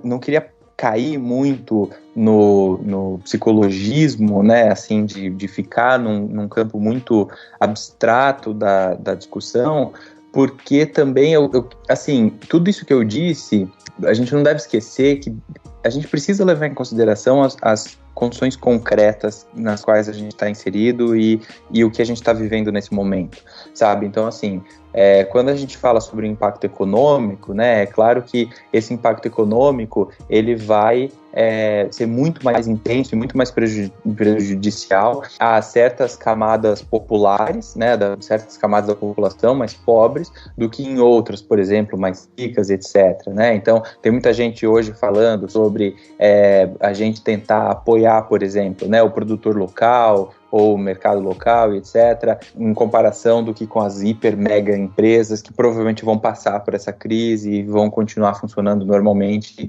diferente do micro e pequeno empresário, etc.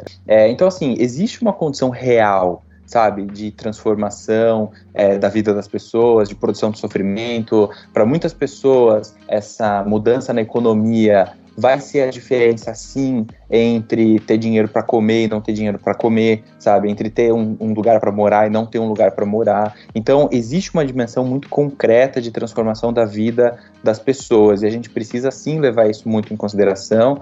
E, ao meu ver, é isso, inclusive, que a grande maioria dos nossos governantes não está levando em consideração, né? Quando eles vêm dizer a público de que, não, isso aí não tem nada demais, é só uma gripe, vamos seguir vida normal, né? Então, não é. A gente já sabe que não é algo comum, né?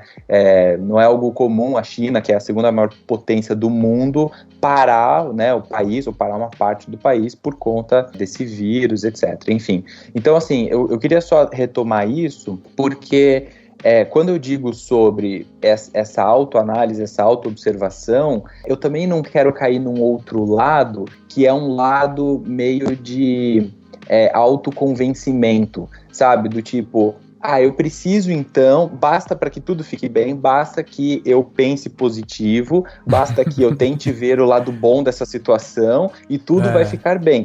Tipo, não é, a gente também não pode cair para esse outro lado, entendeu? Então, assim, não é nem o fatalismo de um lado, de que a vida é assim e acabou, e também não é o idealismo fantasioso absoluto de outro, que também me descola completamente da realidade. Então, é a possibilidade da gente juntar essas duas coisas, né? Então é entender os porquês, por que a gente está nessa situação, por que as coisas avançaram do jeito que avançaram, como é que as coisas escalaram e chegaram até aqui, mas é também entender, ok, isso é um período, vai ter um futuro, sabe? E vai ter um futuro diferente, as coisas vão mudar e a gente vai se adaptar, enfim, vai produzir sofrimento, e esse é um outro elemento que eu quero só entrar rapidinho daqui a pouco. Então vai produzir sofrimento, mas as coisas vão se solucionar também de uma ou de outra maneira.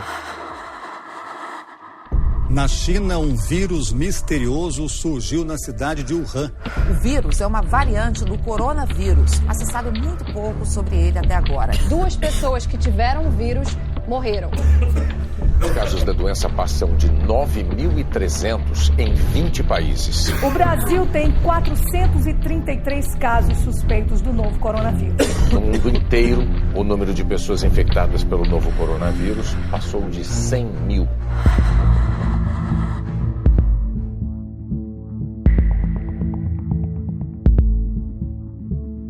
Você quer falar para um ansioso que ele... Porque eu tô falando aqui do povo brasileiro, né? Você quer falar para um ansioso que ele precisa ter calma, né? Ou buscar um equilíbrio, como você mesmo falou agora, é uma receita para ansiedade, né? Porque o cara vai ficar, meu Deus, eu preciso procurar um equilíbrio. Isso, boa. Não, boa. Exatamente, essa é uma questão excelente. Então, exatamente, o que eu tô querendo dizer é justamente contrário a esse movimento de autoconvencimento, entendeu? Do tipo, não, eu preciso estar bem, eu preciso encontrar o equilíbrio, eu preciso... Não, peraí, vamos partir do princípio que ninguém precisa nada, ok? Então, a gente precisa partir de dados da realidade, a gente precisa partir do que eu estou vivenciando hoje. Então, o que está acontecendo hoje? Esse é o primeiro passo, esse é o nosso ponto de partida. Hoje eu estou ansioso. E por que eu tô ansioso? Pô, eu tô ansioso por conta de toda essa situação louca que tá acontecendo, que eu nunca vi acontecer antes, que eu não sei o que pode acontecer no futuro, eu não vejo ninguém dando uma resposta, e eu tô com medo de morrer, tô com medo que as outras pessoas morram. Então isso é hoje que está acontecendo isso. Tá bom, ok. Então vamos tentar dar alguns passos a partir daí, então, e vamos ver para onde a gente vai, porque a gente também não tem um ponto definido a se chegar. Entendeu? Então, assim, vamos lá. O que de fato vai acontecer? O que você de fato acha que vai acontecer? Aonde que estão sustentados esses medos? Então, quais são as coisas na realidade que você olha e que você acha que te produz esse tipo de medo? Quais são os gatilhos do dia a dia? Né? Então, quais são os momentos do seu dia que você se sente mais ou menos ansioso? Quando você se sente mais ansioso, normalmente em qual situação? Sabe? Você se sente mais ansioso quando? Quando você está assistindo o jornal. Você se sente mais quando você está indo dormir, quando você toma banho e deita a cabeça no travesseiro. Então, esse é o momento de pico de ansiedade? Então, tá bom. Então, se esse é o momento de pico de ansiedade, o que a gente vai fazer? Coloca esse momento no centro. Aí, a gente vai olhar antes e depois. Então, a gente vai olhar antes. Qual que é o momento em que essa ansiedade começa a subir? Então, o pico da minha ansiedade, por exemplo, é na hora que eu estou assistindo o jornal. Então, eu estou lá assistindo o pronunciamento do Bolsonaro, dos ministros do Bolsonaro. Esse é o meu momento de pico de ansiedade. Tá bom. Qual que é o momento anterior a esse? Ódio. Hã? Ódio, né, Dani? Sim. Então, entende? Então, é esse processo, só para fechar, para não me alongar muito, mas assim, é mais ou menos esse o processo que a gente precisa fazer. Então, a gente parte desse dado de realidade e a gente vai tentando construir uma certa análise a partir disso para a gente ampliar um pouco o olhar, para a gente ampliar um pouco a compreensão do que está acontecendo e a gente começar a estabelecer algumas relações entre essas coisas. Então é isso. Então, bem, na hora que eu olho para o Bolsonaro, eu tenho ódio, eu tenho meu pico de ansiedade quando eu olho para ele. Tá bom. Então, antes, à tarde, como é que você estava? Você estava menos ansioso à tarde? Por que você acha que você estava menos ansioso à tarde? O que você estava fazendo? Como é que foi o seu dia? Eu estava malhando. Fiz 500... Fiz treino em casa, fiz 500 polichinelo a mais do que tinha do treino que a academia me mandou no Telegram. Brincadeira, só pra dar um exemplo. Então, se você, por exemplo, responde isso, né? Então, à tarde eu tava malhando e quando eu tava fazendo exercício eu tava me distraindo e não tava tão ansioso, então ótimo. Então, por que isso é importante pra gente? Porque isso mostra que, no caso do Daniel, especificamente, fazer atividade física à tarde, desse jeito como ele fez e tal, pode ser uma atividade em que ele diminui um pouco a ansiedade. Então a gente guarda isso na manga, entendeu? Isso fica guardado. Ok, beleza. Dani, então essa é uma das atividades do seu dia que te produzem menos ansiedade. Ok, vamos tentar identificar outras? Então quais são as outras? Tomar um banho, falar com as pessoas que você gosta, gravar podcast, o quê? Entendeu? Estudar, ler um livro. Assistir um filme, assistir série. Assistir filme, assistir série, que tipo de filme, que tipo de série, que tipo de livro, né? Conversar com quais pessoas, porque podem ter pessoas que aumentam a sua ansiedade, tem pessoas que podem diminuir. Enfim, então é um pouco desse movimento, sabe? Por isso que eu digo, não é a gente cair nem no movimento fatalista de o mundo vai acabar, a gente não vai ter futuro, vai ser uma grande catástrofe, etc. E acabou, a humanidade acabou a partir de 2021. E também não é cair pro outro lado desse idealismo fantasioso de que não, então basta eu estar bem para tudo estar bem, basta eu me isolar completamente do mundo, basta eu não aceitar os fatos da realidade, que tudo vai ficar bem, etc. Então, a médio e longo prazo, isso não se sustenta, né? Então isso pode produzir mais sofrimento.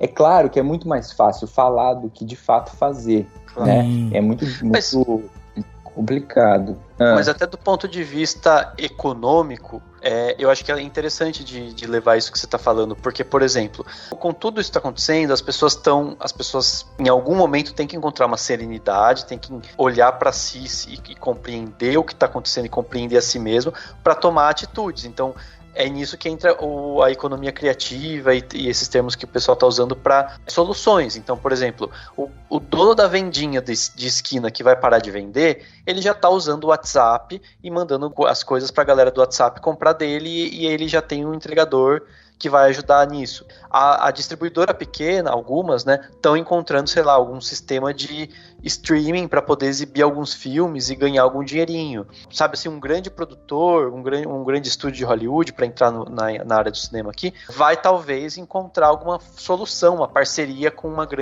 o streaming, ou vai, de repente, promover algum tipo de coisa que permita ele lançar o filme ou ganhar algum tipo de renda enquanto ele não lança o filme.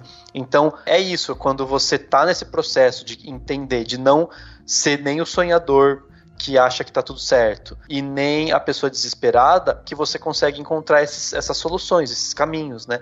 Do tipo, para onde a gente vai agora? Ah, beleza, eu perdi esse e aquele cliente porque o meu trabalho, porque esses clientes foram afetados pela crise da pandemia do coronavírus. Ah, beleza, então eu vou fazer isso aqui, vou segurar aquele dinheiro ali, vou tentar conseguir um outro aqui, vou tentar agir nessa área para conseguir me manter.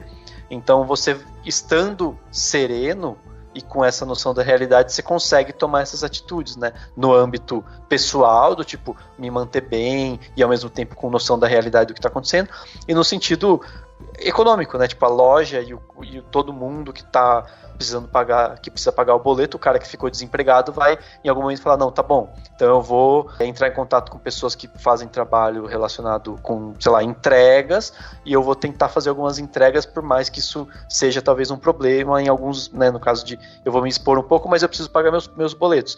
Se eu uso esse pensamento que você me falou, eu vou conseguir encarar essa realidade de uma forma muito, muito mais assertiva, né, do que os dois extremos, né?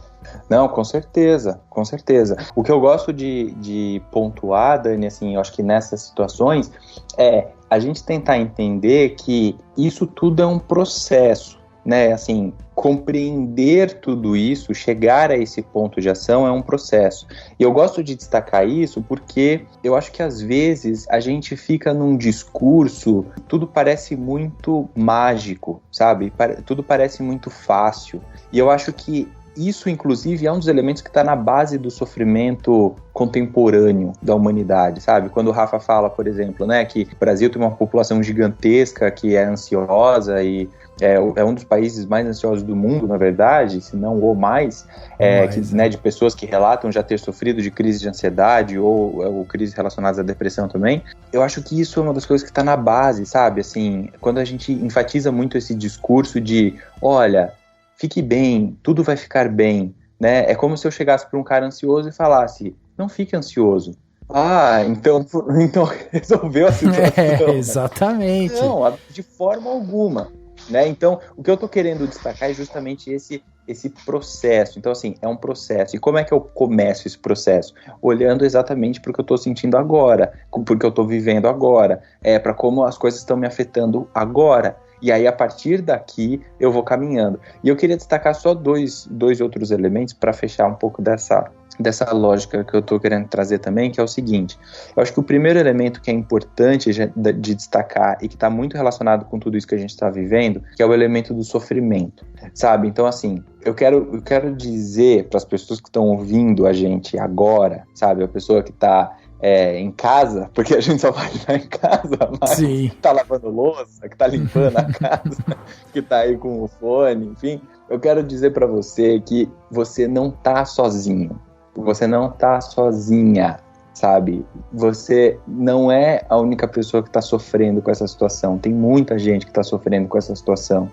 Tem muita gente que tá se sentindo ansioso com essa situação ou ansiosa.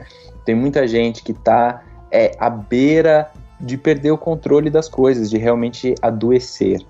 Então, se você percebe que você está indo por esse caminho, procure a ajuda de alguém, sabe? Converse com alguém. Converse com algum amigo, converse com algum parente, se você se sentir à vontade. Se não, converse com algum psicólogo, alguma psicóloga também. Tem muitos profissionais que estão atendendo online, que estão oferecendo seus serviços nesse momento. Claro que o online não é a mesma coisa que o presencial, não substitui o presencial, mas nesse momento que a gente está, é um recurso que as pessoas precisam saber que elas têm.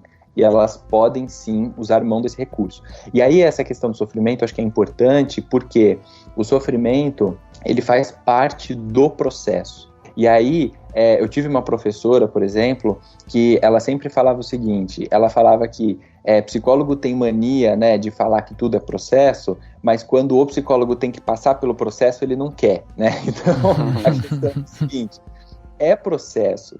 E o que significa dizer que é processo? Significa dizer que vão ter momentos de sofrimento, vão ter momentos de alta dificuldade, vão ter momentos mais leves, depois a gente vai cair de novo no sofrimento, depois a gente vai cair de novo na dificuldade, depois tem alegria de novo, depois tem tristeza, depois tem raiva, depois tem sofrimento de novo. Então, o processo é esse, o processo é espiral, ele é recursivo, então ele vai e volta, né? Então, a gente continuamente tem esses momentos que fazem parte da vida, né? Esses momentos de tristeza, esses momentos de angústia, eles fazem parte de estar vivo. Isso significa que você está vivo. Então, acho que é importante colocar isso. E o último ponto só que eu quero destacar, também que eu falei que eram 2 pontos, é o seguinte: eu acho que tem um elemento que é fundamental e que poucas pessoas falam nesse momento, né, de sofrimento, de angústia e tal que a gente está passando, que é a coletividade. Então, isso é fundamental para a saúde mental. Então, assim, a gente precisa destacar que o ser humano é um ser gregário, ou seja, nós somos seres coletivos. Nós só sobrevivemos à história da humanidade, recomendo muito que as pessoas leiam aquele livro Sapiens, do Yuval Harari. Nós só sobrevivemos porque nós nos agrupamos, historicamente falando, desde o homem das cavernas e até as civilizações modernas. Então, esse vírus pega justamente a questão da coletividade, pega justamente a questão da nossa sociabilidade. Nós somos seres sociais. Então, algo que vai, de fato, produzir bem-estar e saúde mental atualmente nas pessoas é encontrar meios, mesmo que remotamente, mesmo que pela internet, de se juntar novamente ao coletivo, sabe? Então é isso, gravar um podcast na terça-feira à noite, fazer reunião de vídeo ou de voz com as pessoas ao longo do dia, fazer uma ligação para outra pessoa, enfim, usar desses recursos tecnológicos que a gente tem, sabe? Isso é muito, muito, muito importante. E isso é fundamental para a manutenção da nossa saúde psicológica.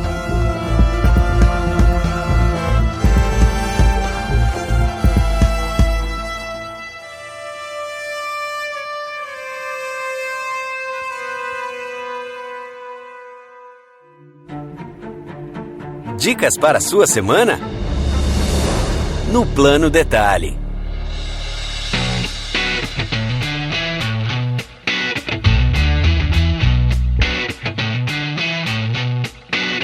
Plano Detalhe da semana, aquele momento, né, para você dar aquela relaxada. Talvez, Dani, o Plano Detalhe mais importante da história do podcast Cinemação.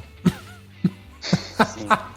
Mas eu vou dar uns planos de detalhe, só pra já adiantar, os meus são temáticos, eu vou deixar pra relaxar no próximo podcast, tá? Mas eu ia pedir pra você começar mesmo, Dani, porque você é o cara que traz aí planos de detalhes ótimos, né? Então, você quer dar o quê? Você quer trazer um pouco mais de desespero pra vida das pessoas, é isso? Não, informação. Informação. E ficção. É isso, tá. Primeiro plano detalhe, muita gente talvez já tenha visto, mas eu acho que é interessante pra gente olhar e ter uma visão de tudo que tá acontecendo no mundo, é o mapa que o Bing, né, o Bing concorrente do Google lá, o Bing do Windows, né, fez, um mapa, basicamente bing.com/covid, que é um mapa mundi com as bolinhas, né, de onde tem mais casos, e você vai dando zoom nos países, e ele vai mostrando os cálculos de quantos casos de coronavírus, quantos fatais, quantos casos recuperados, etc. É legal pra gente ter uma ideia, e é legal que ele tá agora separando por áreas. Então o Brasil mesmo, o Brasil, Estados Unidos, Japão, são alguns dos países que não tá assim, o país com X casos. Eles dividiram por estados, então você tem noção de cada estado, cada, sei lá, departamento do Japão, não sei que nome que eles têm no Japão, não é estado, mas enfim, que tem os casos e tudo mais. Claro que não dá pra você ficar olhando o tempo inteiro, não é pra você ficar ansioso pra olhar pra aquilo. Se você tem ansiedade, não entre, né? Certo. Mas eu acho que é interessante pra ter uma informação, né? Assim, a informação bem clara e tudo mais. Outro canal de informações muito, muito, muito bom, que são basicamente alguns vídeos e ele tá fazendo lives bastante longas, é o canal do Átila Yamarino, que é o biólogo e pesquisador. Ele faz o Nerdologia, né? Que é o canal lá do grupo do Jovem Nerd. Ele participou de alguns podcasts do próprio Jovem Nerd, do Nerdcast, e tem esse canal próprio dele no YouTube que ele tá fazendo lives explicando coisas com muita clareza, com muita seriedade, mas também que podem deixar uma pessoa ansiosa mais ansiosa. Então, com cuidado, né? Veja com cuidado, mas é interessante porque às vezes ele dá uns números meio bizarros, você fala, meu Deus, que desespero. Na verdade é pra fazer você entender a seriedade da situação, e daí ele fala das medidas e das possibilidades e tudo mais. É bem interessante. É legal que para os seus planos detalhe, depois a gente pode colocar aquela vozinha bem rápida falando assim, se persistir os sintomas de ansiedade, favor assistir Ursinhos Carinhosos.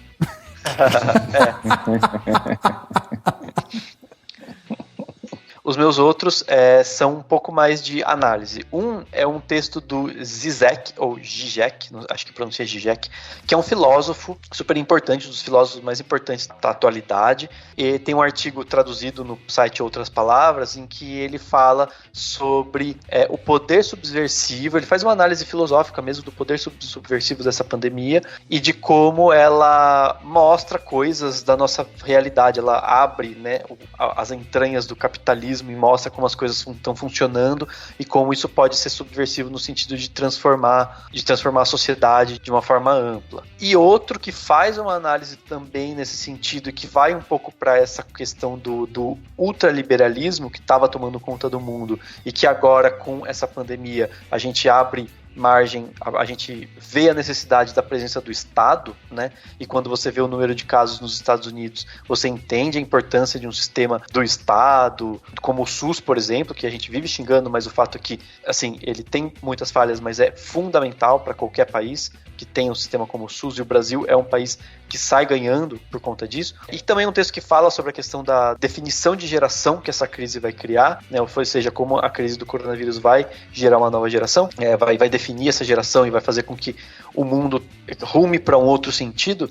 É um artigo do Jamil Chad no jornal É o País. É um artigo que ele escreveu, que ele faz uma análise de várias falas de outras pessoas e observa essa crise de uma forma também bastante ampla.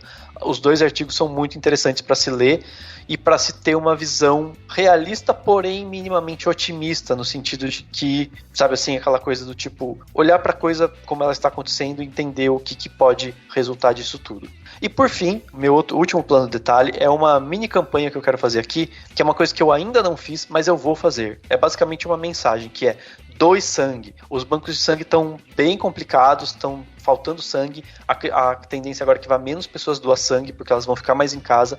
Eu já estou me planejando para, assim que puder sair, que eu conseguir sair, eu vou arriscar um pouquinho. Eu sei que é um risco, né? Pegar lá o carro, ir para um lugar que é do lado do hospital, mas não é no hospital, porque os bancos de sangue são separados da maioria das cidades. Eu vou doar sangue, né? E eu acho que é uma coisa que a gente pode fazer para ajudar muita gente. Então, se você tem saúde para doar sangue, se você é uma pessoa, se você já é doador ou pensa em ser doador, vai no banco de sangue da sua cidade, da sua região e doe sangue. Simplesmente tente doar sangue. Vai valer a pena você sair de casa em algum momento para fazer isso. Enfim, essa coisa da quarentena é importante, mas não significa que você não pode nunca pisar fora de casa. Significa que você tem que fazer isso em situações extremamente necessárias. E doar sangue nesse momento é extremamente necessário para muita gente. Então fica a minha campanha e a minha sugestão para as pessoas. Muito bem, tá aí. Então um monte de plano de detalhe que o Dani trouxe aqui pra gente.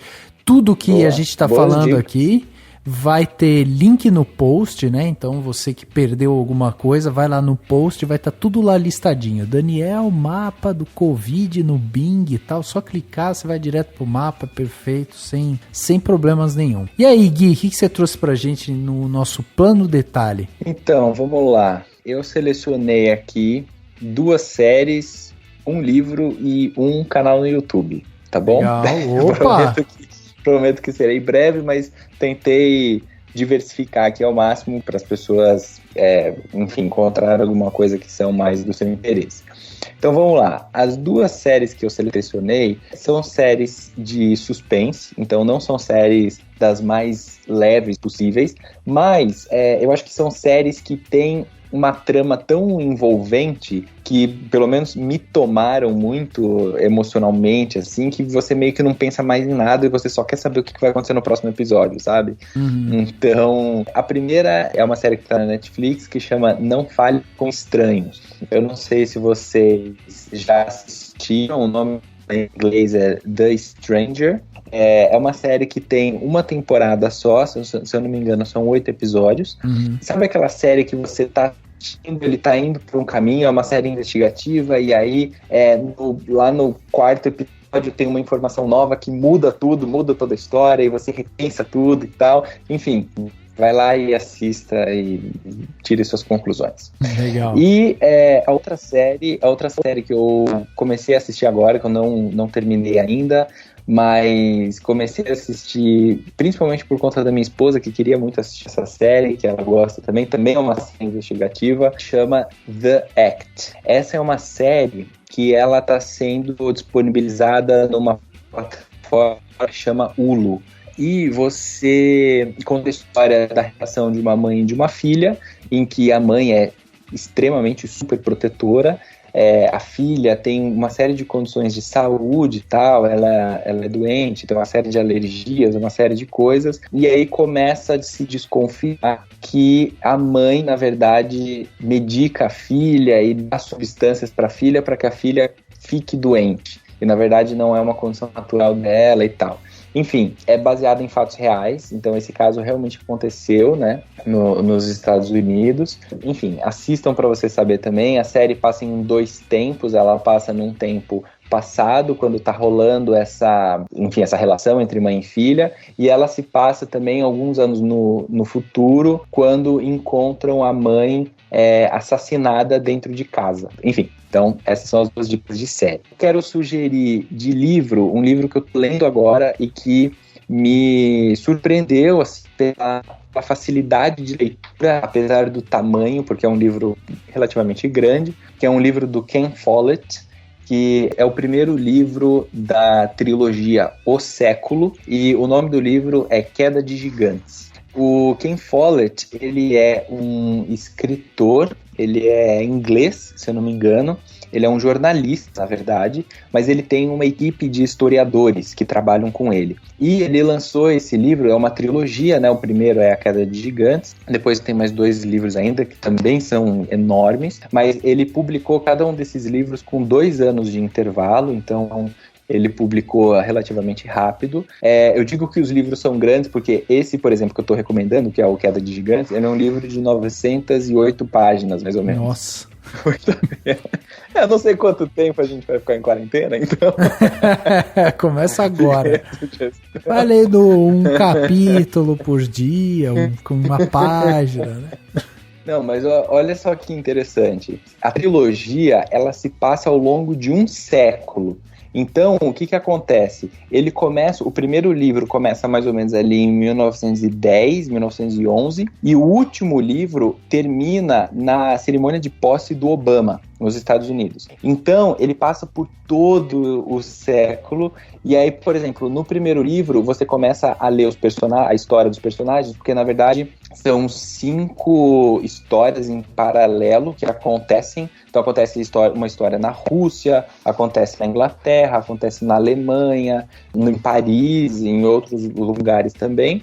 E aí você, por exemplo, no primeiro livro, você está acompanhando lá uma personagem que você acabou de conhecer e tal, ela é ali mais ou menos adolescente, e o último livro vai contar, por exemplo, a história dos netos dessa personagem, entendeu? Então você, ao longo dos 3 livros, passa por esse século e vai acompanhando os descendentes da família. Enfim, é muito legal. E assim, por isso que eu falei, por mais que ele seja grande, a leitura é muito, muito fácil. Vale muito a pena. O livro do Ken Follett, o título é Queda de Gigantes. E, minha última dica, fica com o canal do YouTube do psicólogo, psicanalista Christian Dunker. O Christian é professor da USP. Ele é hoje talvez um dos maiores nomes no campo da psicanálise no Brasil. Ele realmente tem um domínio profundo da psicanálise, ele conhece muitos autores, conhece muito a teoria, e ele tem um canal que chama, na verdade o canal dele é o Christian Dunker, é o nome dele, né? Então Christian com CH e Dunker é DUNKER. Ele tem um quadro que chama Falando Nisso, em que ele comenta não só questões de psicanálise, mas ele comenta muito questões da atualidade. Então tem um vídeo, por exemplo, dele meio que viralizou, que é um vídeo que ele analisa o discurso do Bolsonaro, por exemplo. Então é muito interessante porque ele faz uma análise do discurso com base na psicanálise, né? Então ele vai trazendo os conceitos e ele vai sustentando o ponto de vista dele ali. Ele faz uma análise do Olavo de Carvalho, ele faz uma análise inclusive do filme do Coringa.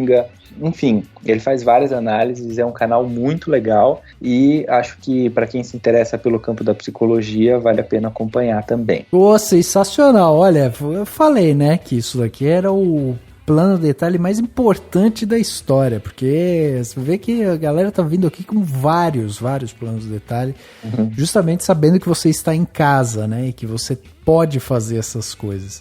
Bom, eu tenho aqui alguns planos de detalhes também. O primeiro deles é um aplicativo, é o Duolingo. O Duolingo é um aplicativo de línguas, então você aprende uma língua nova. E eu tô achando a técnica, né, de estímulo do Duolingo muito legal, porque hoje em dia ele tá ali como se fosse uma competição. Ele tem um ranking e aí você tem que fazer as lições diárias ali, ele vai te dando pontos e você vai subindo no ranking. E aí quando você entra nessa divisão, você se depara ali com várias pessoas do mundo. Pô, assim. eu preciso te adicionar, hein? Então... O que você tá aprendendo Duolingo aí? A gente vai competir agora. Eu tô fazendo duas lá, que é inglês, eu tô fazendo inglês e tô fazendo italiano também. Tô fazendo as duas línguas que eu tenho focado. Tava começando o espanhol ali, mas aí resolvi focar no italiano. Cara, eu tô achando muito legal, porque eu entro lá, daí eu vejo, putz, falta um pouquinho pra eu entrar ali no top 3. Aí vou lá, me esforço e tal, e chego. Aí daqui a pouco eu entro de novo, alguém me passou. Então, é um estímulo muito legal, assim. Acho que para quem se dedica, quem quer pegar ali o Duolingo, escrever e tal, você consegue realmente aprender uma língua através dele. Então, é um aplicativo muito bacana para quem quiser começar ou quem quiser se aprofundar aí em alguma língua. Duolingo. Outro plano de detalhe que eu tenho é um podcast. Tô detonando podcast agora, tô ouvindo pra caramba podcast. E tem um que eu tô gostando demais, que é o Papo de Política. É um podcast do G1, tá em todos os agregadores, Spotify, Google Podcast, Apple Podcast e tal. E o que eu gosto no Papo de Política é que ele é feito por 4 mulheres. Às vezes elas trazem, né, uma pessoa ali, um homem e tal, para dar um palpite ou fazer uma análise sobre alguma situação, mas são as 4 que tocam e elas são incríveis, assim, falam super bem, sabe, fazem as apurações necessárias, estão lá, tem jornalista que tá lá em Brasília acompanhando e tal. Então, com a Natuza Neri, a Andréa Sadi, a Júlia Dualib e a Maju Coutinho, né, são as 4 que sempre estão lá. Às vezes elas se alternam, uma sai, entra outra e tal, mas são 4 mulheres falando sobre política de um jeito muito gostoso, muito leve assim, e eu gosto muito desse podcast, fica essa dica. Mais um plano detalhe é o canal do Leonardo Abreu do YouTube, um canal de culinária. Nesse momento em que a gente precisa cozinhar, que a gente tem que ficar em casa, até delivery a gente não tá mais pedindo direito e tal, cara, vale a pena se debruçar em canais de culinária. E o Leonardo Abreu, ele tem um jeito muito tranquilo também de passar ali suas técnicas e tal. Já fiz algumas receitas dele, são deliciosas. É um cara que tem um restaurante em Florianópolis, deve estar sentindo o peso do coronavírus, então acho que vale a pena a gente dar uma força para ele, pelo menos através do YouTube. Tem também um post que eu gostaria de deixar aqui para quem quiser entender um pouco mais do cinema nacional. Eu publiquei recentemente um post no Cinemação chamado Como o Cinema Nacional Estava Antes da Pandemia. Então eu pego, desde quando a gente fez aquela análise no podcast Crise no Cinema Nacional, que a gente fez lá no ano passado, em abril do ano passado, um ano atrás. E aí eu venho passando mês a mês, maio, junho, julho, agosto e tal, mais ou menos o que a gente fez no podcast. Chego no podcast e daí trago o cenário de março. E aí eu explico um pouco mais sobre essa questão da lei do audiovisual, do Recine, do fundo setorial. Tá tudo lá para quem quiser acompanhar. E esse post eu tive a ajuda da Marina que participou do nosso podcast lá quando a gente falou sobre o cinema brasileiro na UTI. E a Marina me ajudou, porque eu fiquei um pouco confuso justamente sobre esse negócio da PEC do fundo setorial, do veto da lei tal e tal. Daí eu fui conversar com ela foi me ajudando assim a entender melhor. Então eu acho que o post, modéstia à parte, eu acho que tá bem explicadinho. Vale a pena você ir lá, ler e entender um pouco melhor isso. E por fim, o meu último plano detalhe é uma sugestão, assim como o Dani falou, né, para você doar sangue. A minha sugestão é: faça terapia. O Gui, como falou aí, hoje em dia você tem essa oportunidade, né, de fazer terapia através de aplicativos e tal, e fazer uma coisa mais online, assim. Eu acho que é uma ótima oportunidade para quem quer começar, de repente, fazer realmente terapia, porque é um momento que a gente tem que lidar com a nossa ansiedade. A gente vai sentir, assim, é inevitável, todo mundo tá sentindo, tá todo mundo bastante aflito com a situação, e fazer terapia é um caminho ótimo para você se entender e para você também entender o cenário. Eu tenho feito, faz 2 meses que eu tô fazendo terapia toda semana. Conversei com o Gui antes, né, de eu fazer a terapia, e tô achando incrível, assim, incrível pelo fato de você conseguir se conhecer, pelo fato de você conseguir entender um pouco mais a situação e tal. Então eu acho que é uma ótima dica, e hoje em dia tem sites que você pode ir lá e selecionar o terapeuta, fazer tudo online e tal. Enfim, façam terapia, é um caminho bom aí para tratar, né, a nossa cabeça, a gente tentar se manter são, porque a hora que isso acalmar, são essas pessoas que vão ajudar as outras a sair desse buraco, né, que o mundo tá se enfiando aí. Então vamos tentar se manter são, saudável, porque tem muita coisa ainda pra gente fazer aí, e a gente vai precisar de todo mundo bem nesse período.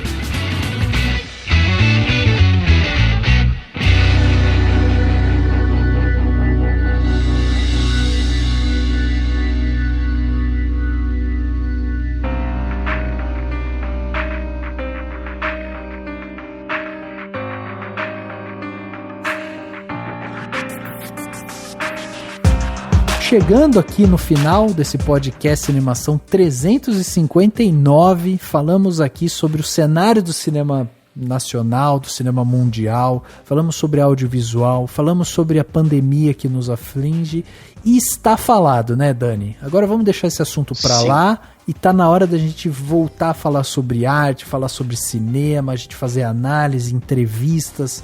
A gente vai voltar aqui com mais coisas que a gente tem para fazer. Obviamente que todo o nosso planejamento, a nossa agenda, né, Dani, que a gente fez durante o ano, que era para analisar lançamentos, Um Lugar Silencioso estava na agenda, né, sim, Viúva Negra e tal, foi tudo pro buraco. Tudo por água abaixo, mas tudo bem, porque tem streaming para salvar a gente, tem clássico para salvar a gente. E é isso, e a ideia é que as pessoas possam se divertir, ouvir o podcast Cinemação para dar aquela desopilada, né? Hoje a gente precisava falar disso, por isso que a gente é esse podcast que alterna bastante, né? Que tá ficando famoso, né? Por ser o eclético, e por isso que a gente veio falar disso, mas semana que vem vai ter relax, vai ter descanso, vai ter para você lavar sua roupa e pendurar as roupas no varal, feliz. É isso aí, é isso aí. Gui, obrigado pela presença aqui com a gente, foi ótimo, a gente gostou muito da sua presença aqui, foi muito bom, tudo que você trouxe, essa visão mais analítica, né, da situação, psicológica e tal, acho que é muito importante nesse momento a gente escutar essas palavras, refletir inclusive sobre o nosso próprio comportamento. Afinal de contas, estamos ficando aí em quarentena e a gente está tendo agora um contato que aumenta a ansiedade, que é o contato com nós mesmos, né? Às vezes a gente nem percebe, quando a gente começa a conviver com a gente mesmo, a gente percebe o quanto insuportável a gente também é, né? É isso. Eu que agradeço o convite. Para mim é sempre um prazer poder participar aqui do podcast. Eu fico sempre muito feliz quando vocês me chamam. Enfim, e é isso. Façam terapia.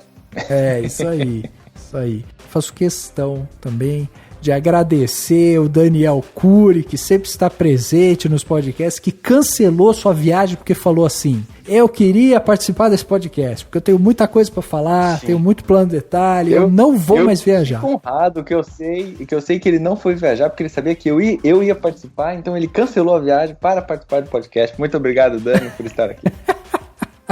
Muito obrigado. Eu cancelei exatamente por isso. Foi esse o motivo principal. E é isso, gente. Todo mundo que está ouvindo, obrigado. Siga saudável e até semana que vem. O podcast Cinemação 359 fica por aqui e a gente se vê no próximo.